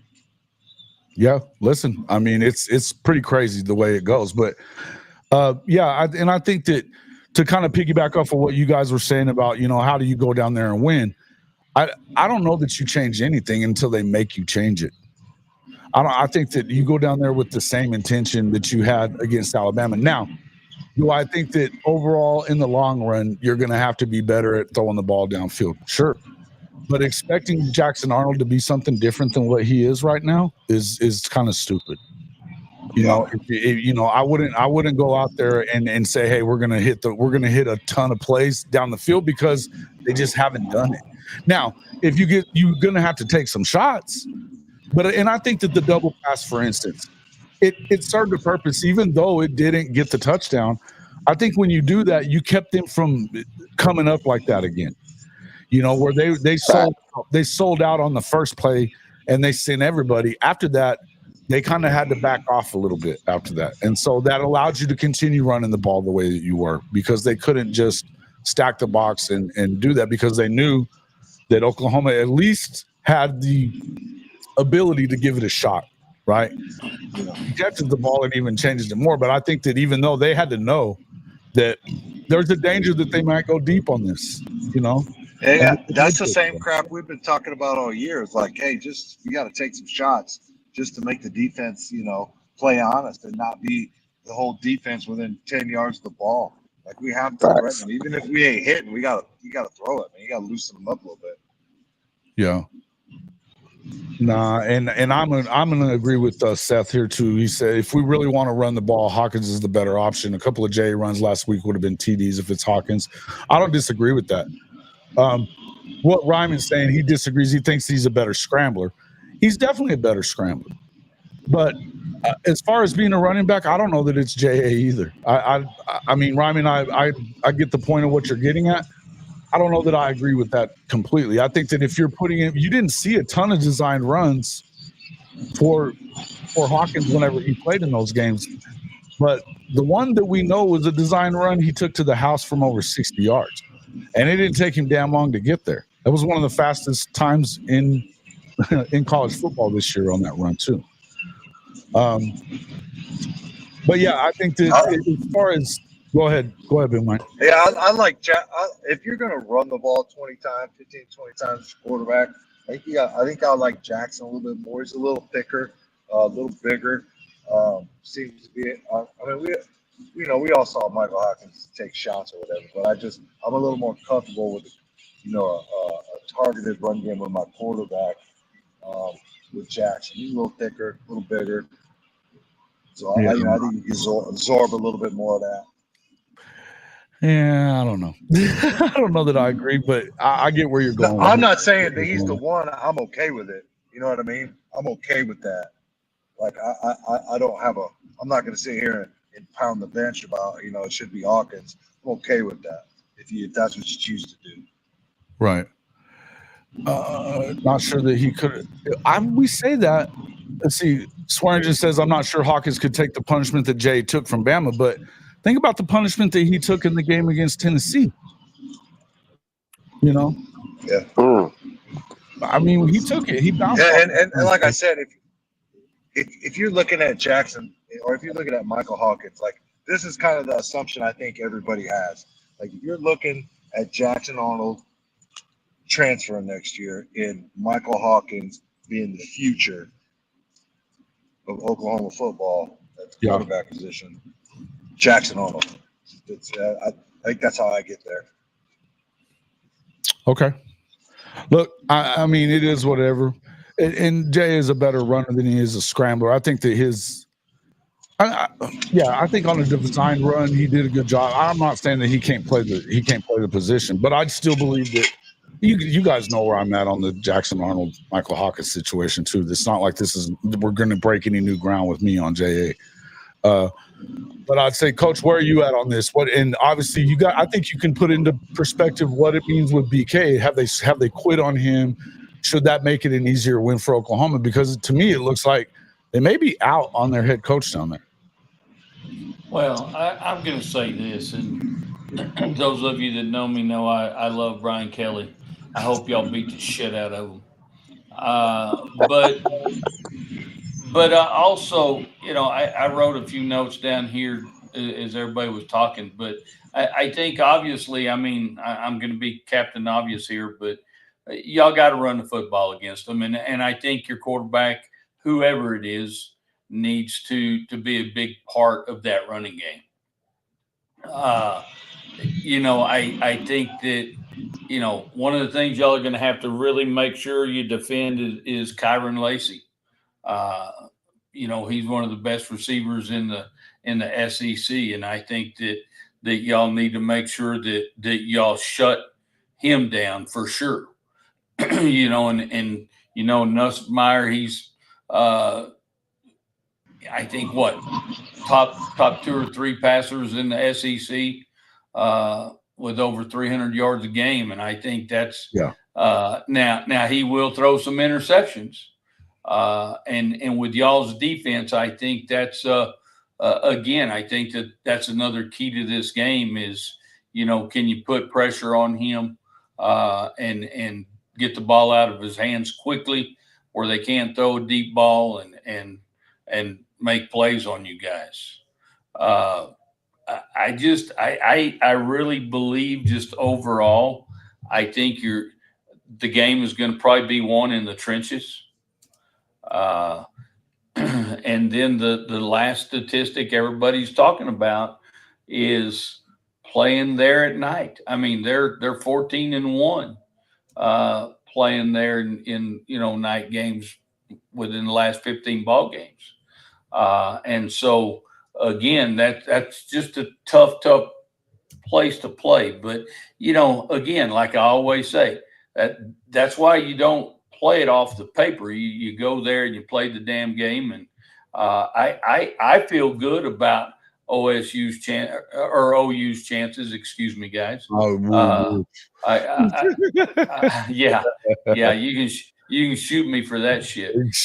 But I feel good about OU's chances going into that ball game.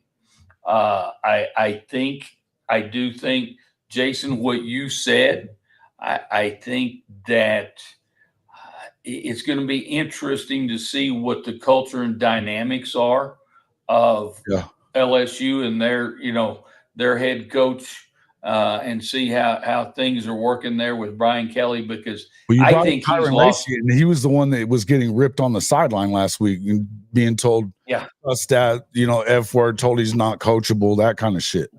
Right. And well, and it's hard for Brian Kelly to make that statement about he's not coachable, because that some bitch can't coach himself out of a wet paper sack.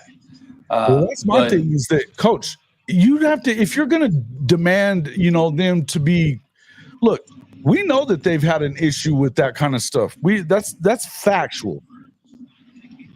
We talked about what happened with you got to talk about what happened with the USC game. You've got LSU had every chance to win. They got guys that are scoring touchdowns acting like they're shooting the USC player. And those are stupid penalties. And so, we know they've had an issue with being smart about how they play and stuff for all year. You wait till now to start trying to correct this stuff. It's kind of on you if you're BK. Yeah. Well, I've had a third of a lifetime of BK, and I have to tell you, BK's won a lot of ball games, but he and this is what probably brought the OSU to my mind, because he's really, you can compare him and mediocre Mike in a lot of ways. You really can. Brian Kelly did a piss poor job recruiting. He never won the big ball games. Marcus Freeman, in the short time that he's been there, has already doubled the big game wins that Kelly had during his entire tenure. Right. And so BK is, to me, has won games that, we got to win, great. But at the end of the day, when it came down to winning the big ones, it wasn't happening. And so there you have it. Yeah, I agree. And the other part that I would say about that too is that, This is another one of those coaches that we talk. This week, Coach Venables comes out and takes accountability and responsibility for the Seth Luttrell hire. Now, I would tell you that I don't think it was all about Seth Luttrell, or that it was all about Coach Venables that made that decision. In fact, I know it wasn't Coach Venables that made that decision, but he took accountability for it anyway. And but that's the difference in those two guys. Yeah, there's a difference. Polar opposites. BK doesn't take accountability for it. When he didn't land Dominic Williams this summer, what does he do? He blames it on them wanting to be bought. And we don't buy players at LSU. Bullshit. You buy women's basketball players, so we know better than that. It wasn't about just money when it came to that. And I don't think it was. And I think Big Mike, you can speak to this as well as anybody, that there's a difference. You talked about this before in the recruiting part of it. When they were recruiting Mike, and in comparison to whenever you were on other trips, going to see Harbaugh, for instance, some of these other guys. Talk about the difference in what something like that would have made, in the differences in coaches, what you saw with Oklahoma versus the rest of everybody else. Well, I think, at the end of the day, like, coaches is really what matters, who you have, because you could be with that guy, you could be with them, throughout the season. And if you don't vibe with that coach or coaches, like, it's going to be tough, man. And you're going to want to get out of there. You're going to want to leave. But, right. That stuff is important. I've said it before, is, like, we wanted to feel comfortable with somebody that he trusted to take our child to the next step, because they're going to be out on their own, and we want somebody that's going to be a leader, that's going to hold them accountable and hold them to the standard. So, I mean, and I'm not saying there weren't other qualified coaches or people that we felt. No, I know you're not. I know that's not what you're saying. Yeah. But yeah, I mean, that's it's important. It's up there, man. Like, it's it's right up there with the academics and things of that nature. Yeah, and I think you're right on that, though. I think that that's a fair statement. And you look at what's gone on at LSU the last few years. They've had to fire coaches over, scandals, things that have gone on with recruits. And again, we've seen that, their lack of, well, I mean, there's a serious lack of responsibility on that in the program, and I think that it has been for years. Yeah, there has. I think so. Absolutely. Even when they won championships, guys. Even when they won championships, it was the character of those teams was in question. Right. Yeah, and I think that was clear with Coach O too. I mean, but the difference there was Coach O had assistant coaches that were all about getting it done. That's where you have Dave Aranda. And that defense was as much of a part of why LSU was so good that year. And absolutely the way that they did, because the facts were nobody was touching them. Offensively, yeah, they were ungodly on offense. There's no two ways around Joe it. Brady. Yeah, Joe Brady did a great job. He did a great job with them, but on defense, you weren't going to get much on them either. You just weren't. And so that was part of it. I think that there's been some areas where they weren't as good as you wanted them to be, in certain. And I think it's always been that way at LSU, right? There's just a level of, and I think you have to have a certain level of guys that are willing to go a little further and not just stick to the deal. There's athletes, you got to let them be athletes and let them, enjoy themselves and express themselves the way they want to. But there's got to be a line you don't cross. There's got to be a line you don't cross, and I don't think that BK has ever really drawn that line for anybody until like now. And it's too late to draw the line now at the end of the damn season where you're screaming at Kyron Lacey, telling him that he's not coachable. Well, how coachable was he in the USC game? I'm pretty sure he was one of the guys that was aiming at USC players with his imaginary gun. You know what I mean? You just can't have it. And these are things that should have been fixed early on, and they're not. We saw the same thing. Who was the kid from last year that they ended up busting with all the gambling stuff that was going on? The receiver. right? There's a bunch of them. A bunch of them, right? But there's just been one thing after another there with BK. And coming from a place like Notre Dame, where they're not going to put up with all that shit, that kind of stuff wasn't going on, but there were still always signs of him not being accountable for what was happening there. He's never been accountable. Right. That's the whole we shop on a different aisle than everybody else bullshit because of the, and that goes back, and I'm going to tell you just a snippet here, but the recruiting piece, we shop in a different aisle.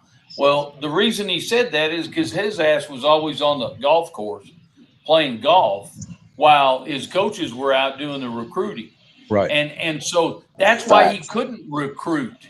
That's why he couldn't recruit top tier athletes. And that's why Marcus Freeman now is recruiting top tier athletes, because he's in their homes. Every one of them, whether they're a 3-star or 5-star, he's in their homes. But that's just another example of what you're talking about, Jason, is Kelly never is accountable. He always comes up with an excuse. And we know what excuses are like. They're like assholes. Okay, we all got them, and they all stink. Right. And that's what Kelly brings to the table. Right. Benji, you're saying I'm making too much out of BK yelling on the sideline. I don't care about him yelling on the sideline. As a matter of fact, that's nothing stuff to me. I've been told way worse than that, and as a player in high school. So I don't think that's necessarily what the problem is. I think the problem is when you start trying to discipline them now. I think that's the point that I'm making is where was this, in week 1? And I what Sooner Cowboy says here, on championship teams, you're going to have players and coaches that are sketchy. That's very true, but you got to make sure that you keep that in a box. I mean, sketchy, yeah, I get it, but you still, once you let that get out of control, then everything is lost. You can have sketchy players, sketchy coaches, but if you keep it in the box, you're going to be fine, because they're people that they're going to push the limit, but you can't cross that line. You can push right up against the line, but once you step outside the line, that's a problem. And that's the difference in championship teams that do have sketchy coaches, players, is they push it right up to the line, but don't go over the line. And I can tell you, I know from my coaching experience, and Jason will tell you this, I would do everything to push it right up to the line. So you could have called me sketchy, but and probably deservingly so. But if you're not trying to win, then there's you're going to have some of that. And just Benji saying that he had higher ranking classes than Marcus Freeman at Notre Dame. No, he didn't. So fucking bullshit. Who said that? He has higher ranking classes now at LSU than what they got at Notre Dame. There's no doubt about that. There ain't no way that's a fact when it comes to his Notre Dame class. Prove it up, Benji. You might have drank more Irish coffee than I have this morning. Jeez, that's I promise you, that is not a true statement. You're pulling that out of your ass. It's not. They've been higher up, and in fact, right now, I was just looking at that earlier. The rankings on. I mean, we can go just to one of them. Even we'll take a look at where we are, but I know they're right up near the top at Notre Dame. Notre Dame is coming in right now at number 12 on 3, and yes, LSU's ahead of that at number 6. We'll see how long that LSU class lasts. It's starting to fall apart. Exactly. Yeah, thank you, Mike. Yep. Thank you. And the Sooner Cowboys, you're right about this one. LSU recruits itself. Just don't sink the ship. BK could be doing that, and I don't disagree with that. And I'm a great statement. I was one of the people that said BK doing what he did at Notre Dame would be super successful at LSU. I believe that for sure, right? And I would tell you that I don't think it's not going according to plan. It's not going according to plan. No. So, yeah, I wouldn't think that that's. I know for sure that we're seeing Notre Dame was in the top 10 the last 2-3 years as far as recruiting right away. They've been in the top 10 right away. So I don't agree. I think that they've done a really good job. And I'm going to tell you this: if you look at our roster right now and how many freshmen are starting and playing, you tell me that it's not being recruited better. Mm-hmm. BK had the 5th ranked Notre Dame class there in 2013. Marcus had the 6th 2 years ago. You're talking about one season? We're talking about 1 year? Look at all the rest of the years that Notre Dame and what they were recruiting. Yeah, and all add them all up, brother. He wasn't getting those guys because he's been in the top 10 every year. And I know for sure that BK wasn't in the top 10 all the time.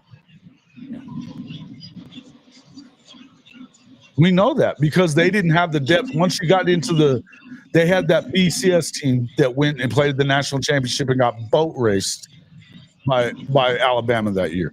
Then they get into the playoff and they get beat again. And that was what that 20? What year did they get into the playoff, Coach? That they got beat? Same year that I was hoping that they would end up playing Oklahoma a few years back, but 21 maybe. 20 or 21. Well, we get 21, I think, and I got to tell you, we would get in, we would get into the playoffs, and we would get just pounded because again, we didn't have the athletes to compete. Yeah, guys, just so we understand, we weren't talking about the Hawkins situation just for no reason. I agreed with what Seth had to say, but I don't think that that's going to be something that's really unless Jackson gets hurt, he's going to play.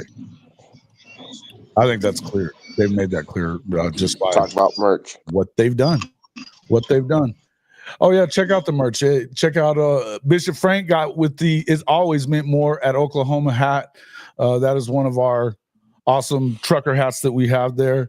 He also had the horns down one, which, hey, the actual throwing the horns down hats are only available till the end of the weekend. The one he's holding up there, that is only available till the end of the weekend on the store. So if you want one, you better go get it now. You got a couple of days left before that is not available. hofmedia.us/pod-merch. hofmedia.us/pod-merch. Big salute, Coach Rick. -merch. Where's old Coach Rick's there? I sent you the link twice, bro. It's in your email, Coach. Hey, Jason. Damn, so legends. Brian, go ahead, Mike. No, I was just saying. Legend says he ain't making it to Death Valley. Oh no! What happened? Sounds like he said his truck. My truck. His truck. Oh, thanks to my truck, my Death Valley trip got canceled. Man, that sucks. Man, sorry to hear that. So to your point, Jason, Brian Kelly had one top 10 recruiting class, one, and that was in 21, and that's what you were just saying. 2013 or 2021? In 2021. Okay. He was talking about 2013. So if they were 5th in 2013. 2013, that in 2021, Kelly had a top 10 class, and there was one back in 2013. Wow. But he only had one himself. No. That was his first year there, right? 2 was 2013, wasn't it? Yeah. And listen, I mean, you got to say, Brian Kelly's the winningest coach in the history of Notre Dame football. As far as wins are concerned, he didn't win championships, but he did win a lot of football games. So, I mean, we know that he's has the ability to coach them up pretty well. They beat Alabama his first year there. He's had a Heisman Trophy winner. They seem to screw it up as far as that first. I mean, he's lost all 3 opening games on neutral fields, to Florida State and of course this year to SC. But again, I think that there's definitely some issues with that. Big Mike, talk about what you see out of this defense at Oklahoma, though. What are they going to have to do again? This is a different attack that you got to go up against. I think with Milroe, you had to make sure that you shut down the run first. That was going to help you in the passing game. I think it's kind of the other way around in this game, don't you? Yeah, I think there's an element of you know, we got to stop the run, obviously. But, you know, once we stop the run, you know, we have to effectively get after Nussmeier. He's not a scrambler. He's not a runner. And like most quarterbacks, they don't handle pressure very well. So, you know, changing up the looks that he's seeing, and maybe, you know, not necessarily have to get sacks, but get in his face, let him know, you know, get some hurries on him, and just, you know, just be a menace, you know, off the edges and up front in his face. Just let him know that he can't sit back there and pat the baby. And I think he might, if we can get that done, he'll give us a chance to intercept some balls, which I think, you know, bodes in Oklahoma's favor. Facts. Right. Hey, I'm gonna go to the restroom real quick. Welcome into the show, Coach Ricks. Good to see you, Coach. What's going on, fellas? How's everything going? How's the holiday? The full house. Full house. Boy, whew. Hey, it's going good, man. It's going good. About 27 people here. Damn. Yeah, it's That's a crew. Hey, man, I got a football team, man. I got a football team here, man. Go play somebody. Facts. Go play somebody. I'm gonna use the restroom real quick. I'll be right back, guys. All right, fellas. Tell us what your thoughts are, and you know, kind of, you guys talk about the LSU game. Obviously, what are your thoughts on that? What I just talked about. What's the difference in what you're going to have to see defensively from Oklahoma? Is what we were just talking about. Come in with a different game plan. I'm pretty sure that LSU has looked the footage that Alabama put out, and they're going to have to come in with something different. I think Oklahoma's coming in with a little bit of momentum, a little bit of chemistry. I think these guys know what it takes now. After that game, I mean, before that game, I'm pretty sure there were some doubts. If you give them truth serum, I bet they all say that was going to be a big challenge. But I think now, man, going into this LSU game, and I think that they really believe that they can go in there and get the W. The only thing that they're going up against is just the stigma that LSU plays different at night. So other than that, man, go in there, man, do what you're supposed to do. Go in there, minimize the mistakes. Uh, go in there with the idea of we're going to do what we need to do. The standard is the standard. That's what you got to realize, and that's it. Yeah, I What's going on, piggyback Coach? off of that. Definitely, you got to keep them hemmed in. You got to establish that you're more physical team, and just play solid defense and assignment defense. So that way, without a doubt, we're always in the game. And then let's run the ball. Let's show them that last week was not a fluke. So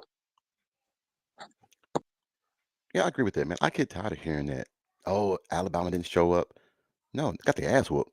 That's all that was. I mean, even if I didn't come in there and perform at my high level, that's on me. I can't criticize another team for taking, they took the opportunity to hand me what I dished out, which was nothing. I mean, we get our players ready to play a game, and if our players don't execute that way, and we get our ass whooped, that's on the coaching staff and on the players. That's not on the other team. That don't make no sense. So I'm tired of hearing that. I think OU came in with that was the first time. I'll be honest. Oklahoma was the more physical team that day. I think And I that's mean, the biggest part, I right? seen some of the players in Alabama looking like, what the hell hit us? Because let's be honest, guys, Oklahoma was pretty much the laughing stock of the SEC this year because of their play on the offensive side. No one ever questioned the defensive side, ever.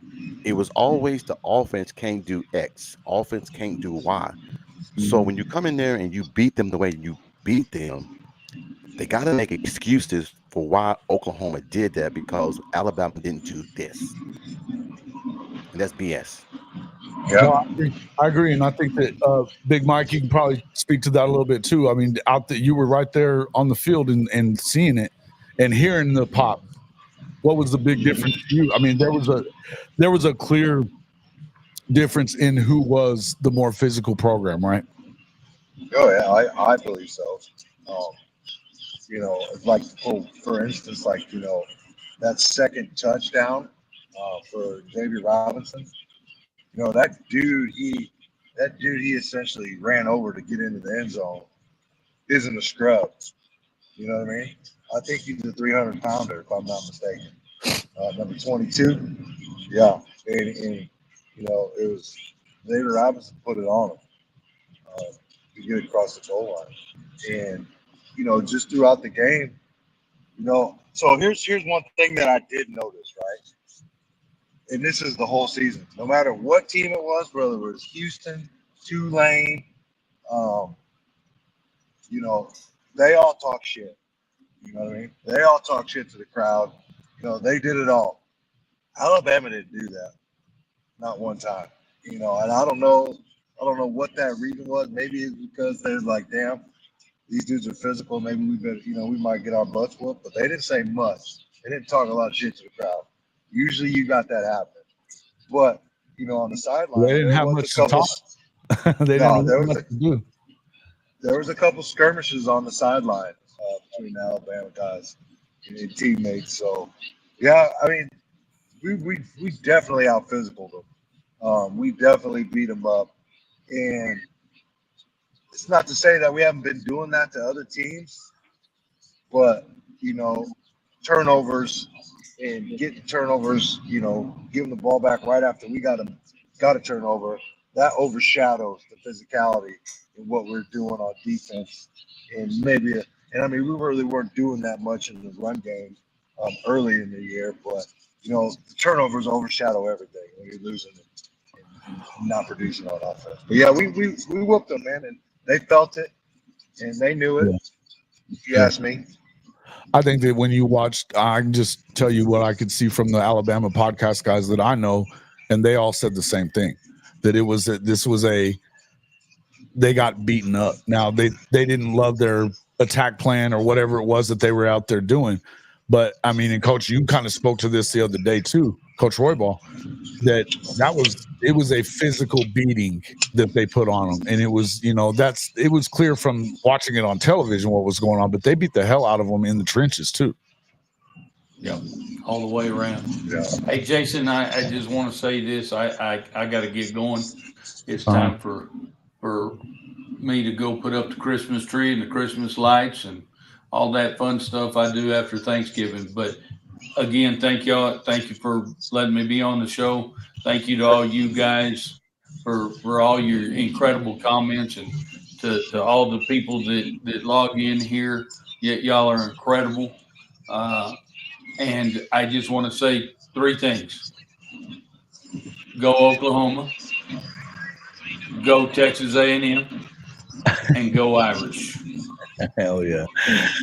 Y'all have a great day, guys. Appreciate you, Coach. Love you, You man. too. Appreciate you, Coach. Love you guys. Bye-bye. All right, man. Good stuff from Coach Roybal. You knew that was coming on the Texas deal too. So, we'll throw it in. We'll throw that real quick. That's a big game coming up tomorrow. The brand has finally returned. F your brand. One thing that we know did happen was the loss from Ole Miss last week, plus the loss Alabama had, not to mention A&M kind of blowing that game at Auburn as well, stuck Texas into the playoff without a doubt. They, with just one loss, I mean, their SEC schedule definitely comparing it to their other Red River team is not even kind of close as far as the talent level that you had to play against at OU. But they did, aside from the one game against Georgia, they got it done everywhere else. They've won some games that, they could have lost them, but they didn't lose them. So that's, they've kind of earned their way into that, as much as that hurts to say. And we'll kind of see where it goes from there. I do think that I believe that A&M wins the game tomorrow. I don't know. What are you guys' thoughts on that? We'll go with Coach Ricks first. What are your thoughts on that game? I think with the loss last week, Texas A&M pretty much overlooked the opponent looking forward to Texas. I'm pretty sure that they were planning for Texas even during that week, which is stupid because you never look past an opponent. Well, Elko got caught saying that shit. Yes, he got caught saying it. In the week. So yes. I mean, so that lets me know that's not a mistake. As a coach, that's not a mistake. Your mindset is from week to week. He looked past. He just looked past that opponent. Was ready for Texas. I think they're going to be more focused. I think they're going to be more ready. That's going to be a hostile environment, man, because they've been looking for this game for a long time. And everybody thinks that Texas had Oklahoma circled on that schedule. No, they had this game circled on their schedule because Absolutely. They don't want to lose the damn football game. Oh yeah. This is going to be who's going to be the top dog in Texas. Period. Mm-hmm. And I think that Texas A&M is going to be more physical. Now we know how if you get more physical to Texas, they tend to fold a little bit. You get pressure on yours, he'll turn the ball over, give it to you. So if they go in there with the mindset of dominating the game, running game, and they should be able to win this game. They should be able to win this game. Okay. Big Mike, what do you think? Big Mike? Go ahead. Yeah, you got me? Yeah, I got you. Go ahead. Yeah, my heart, I want Texas A&M to win. Like that's, I don't never want Texas to win. But my eyes tell me Texas is probably going to win. Okay. I don't know why, but that's just the feeling I get. Even with a bum ankle from Quinn. Yeah. Looks like you may end up with Art. I do. Yeah, I don't know. That's just what I don't know why I feel that way or why I think that way, but yeah, I just feel like Texas is going to get it done. It's going to be a Georgia-Texas rematch. Georgia-Texas rematch. Okay, Bishop Frank, what do you got? Hey, I think A&M was embarrassed last week to look past them, so they're coming for blood. 35-34 A&M. 35-34 A&M. All right. So as far as what I think, I think that I've been picking Texas A&M all year. I'm going to stay there. I think that, to be honest with you, I think that Arch Manning starting the game may make it harder for Texas A&M. You don't have as much film. And also I think he has more upside.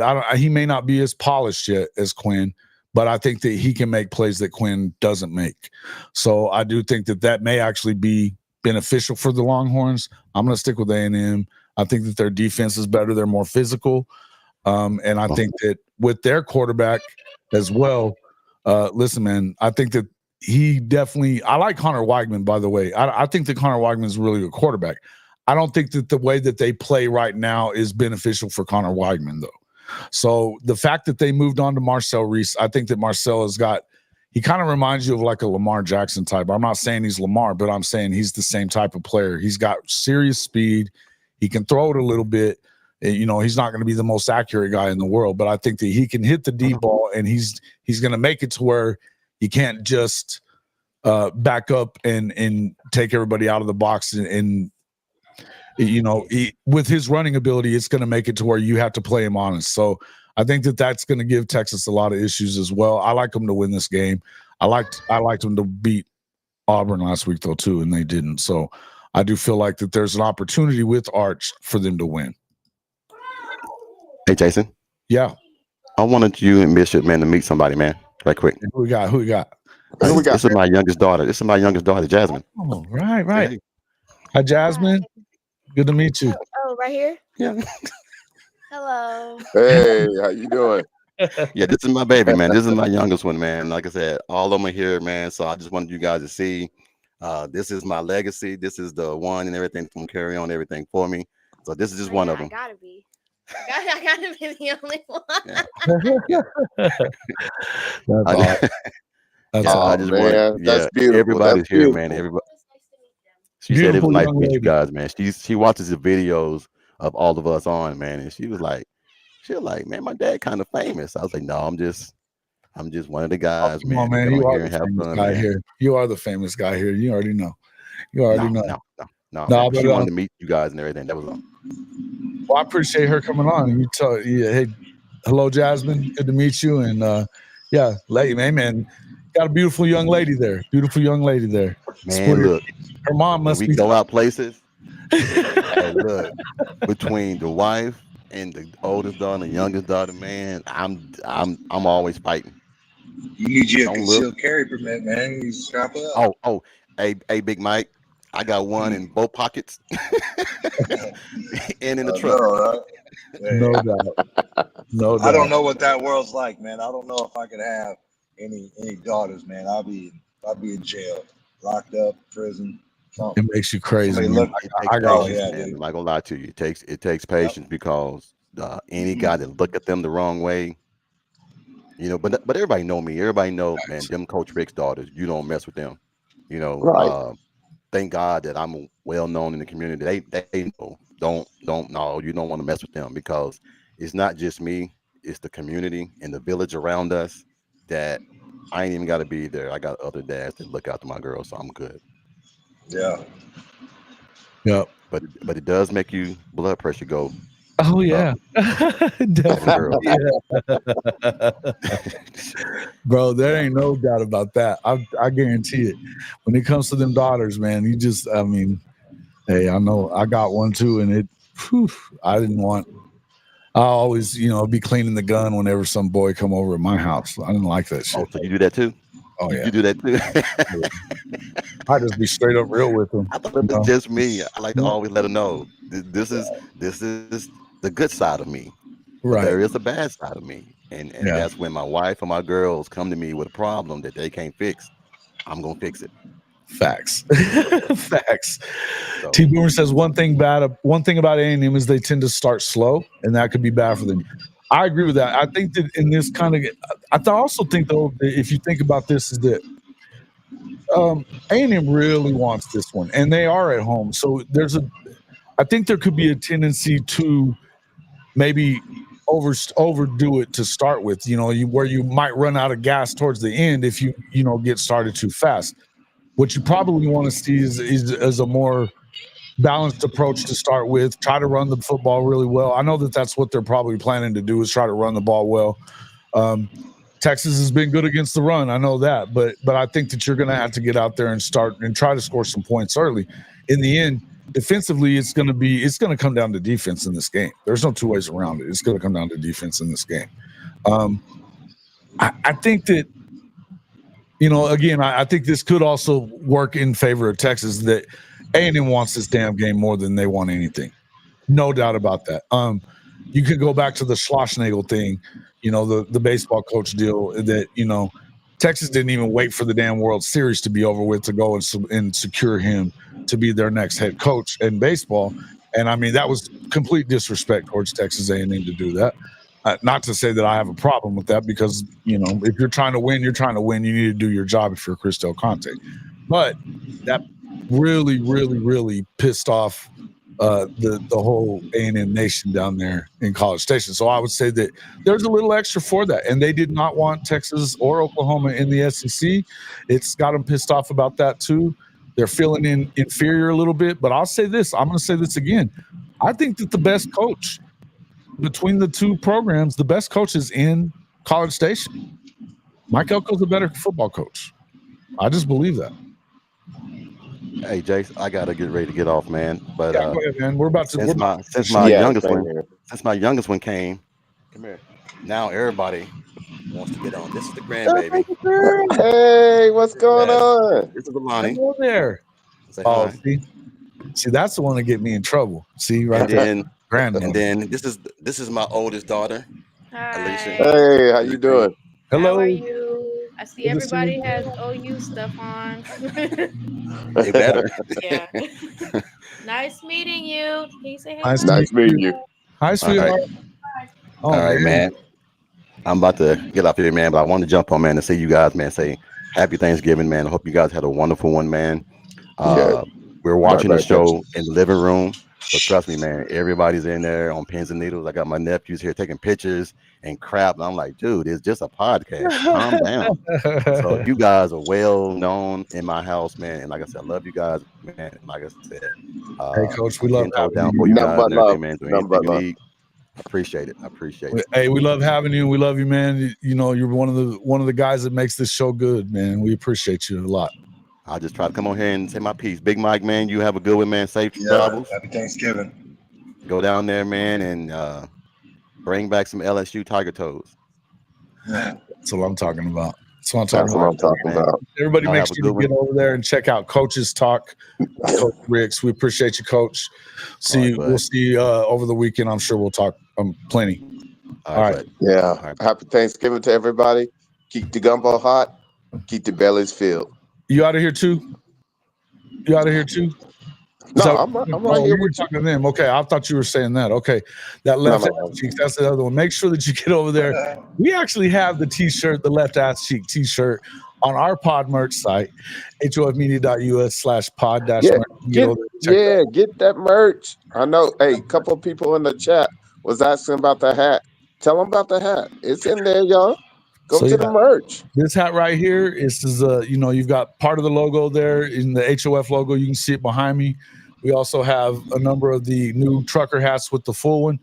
The horns down stuff, you've got it all. It always meant more at Oklahoma is what Bishop Frank's wearing, but he's also got the horns down cap right there. We've got that in a couple of different colors and styles, so make sure you get that one right there is only good this weekend. We're going to take that off the site after the weekend. All right.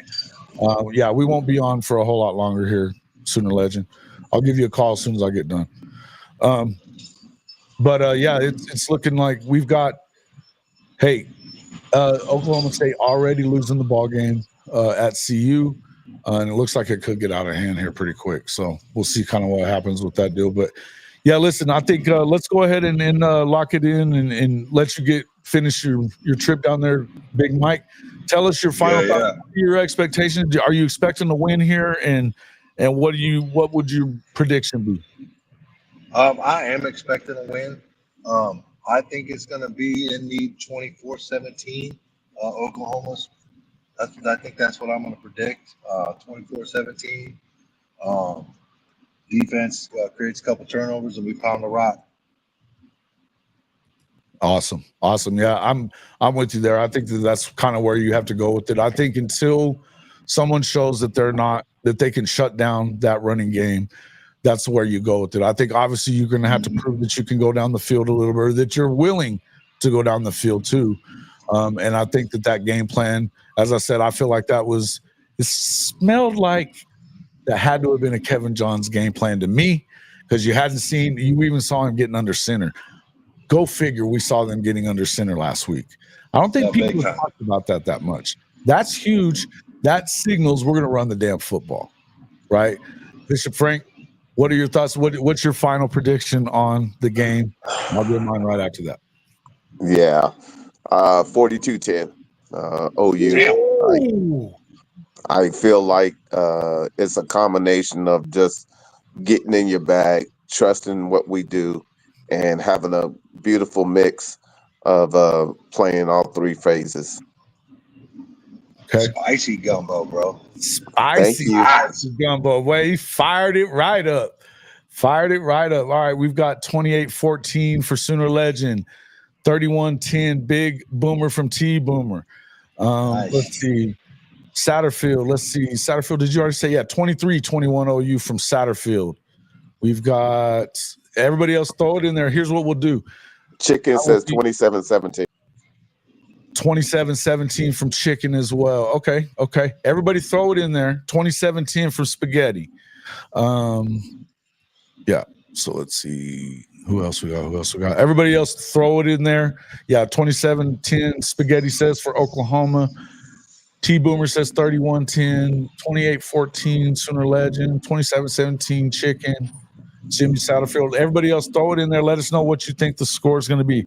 Closest person to being correct will get a free T-shirt. We'll be doing another giveaway. Matter of fact, we'll do one and we'll just make it the hat. We'll say closest one to the score gets a free hat, and I'll send you a link on that. Nice. So we'll do that as well. All right, 2 picks, and one of them will make a fumble. So everybody make sure you get it in there. 31-17 says Max Swearingen. Everybody make sure you do it. Now, you can also, if you're coming in here and watching after the fact, make sure you put it in the comment section below that you get in there and do that. Also, look, you can find Big Mike Boganowski on Twitter at Mike BOG80. Tell everybody how to find you on Twitter there, Bishop Frank. I forget exactly what it is, so I want to let you do it so you don't it's Dr. Newkirk, at Dr. Newkirk. At Dr. Newkirk on, see, and I wouldn't even have that right at all, not even kind of close. So, hey, Jason, if you would have asked me what my Twitter handle is, I would have been like, I have no idea. The only reason I know it is because I appreciate that so many times. But make sure I you appreciate check out Big Mike too. Yeah. Hey man, you're a fun follow though on Twitter there, Mike. I try to keep it light, you know. I know you do, man. It's a lot of fun, man. Mars Jam says 28-13, good guys. I like that. Yeah, me too. 24/7 from Charles Crows Fly High. 23-20, Donald Pula. I love it. All right, I'm gonna go out in here and I'm gonna say, okay, for this game, I think that they may score a little bit more because here's the reason: that LSU defense, even when they had a full contingent of their team, wasn't that good on defense. They don't even have that anymore. I think that Oklahoma finds a way to stretch the field a little bit. I'm gonna say 35-17 Oklahoma. Okay. I won't be in the mix of being able to win one of these hats because I get them anyway. So, but I'll say 35-17 as well. All right. Yeah, you got? I like it. My mom's here and she says 43-15 Oklahoma. Yes. Go, Mom. Go. There we go. Yep. There we go. Yep. So there we go. Hold on, I'm gonna get one from my wife real quick. Give me a score prediction. There you go.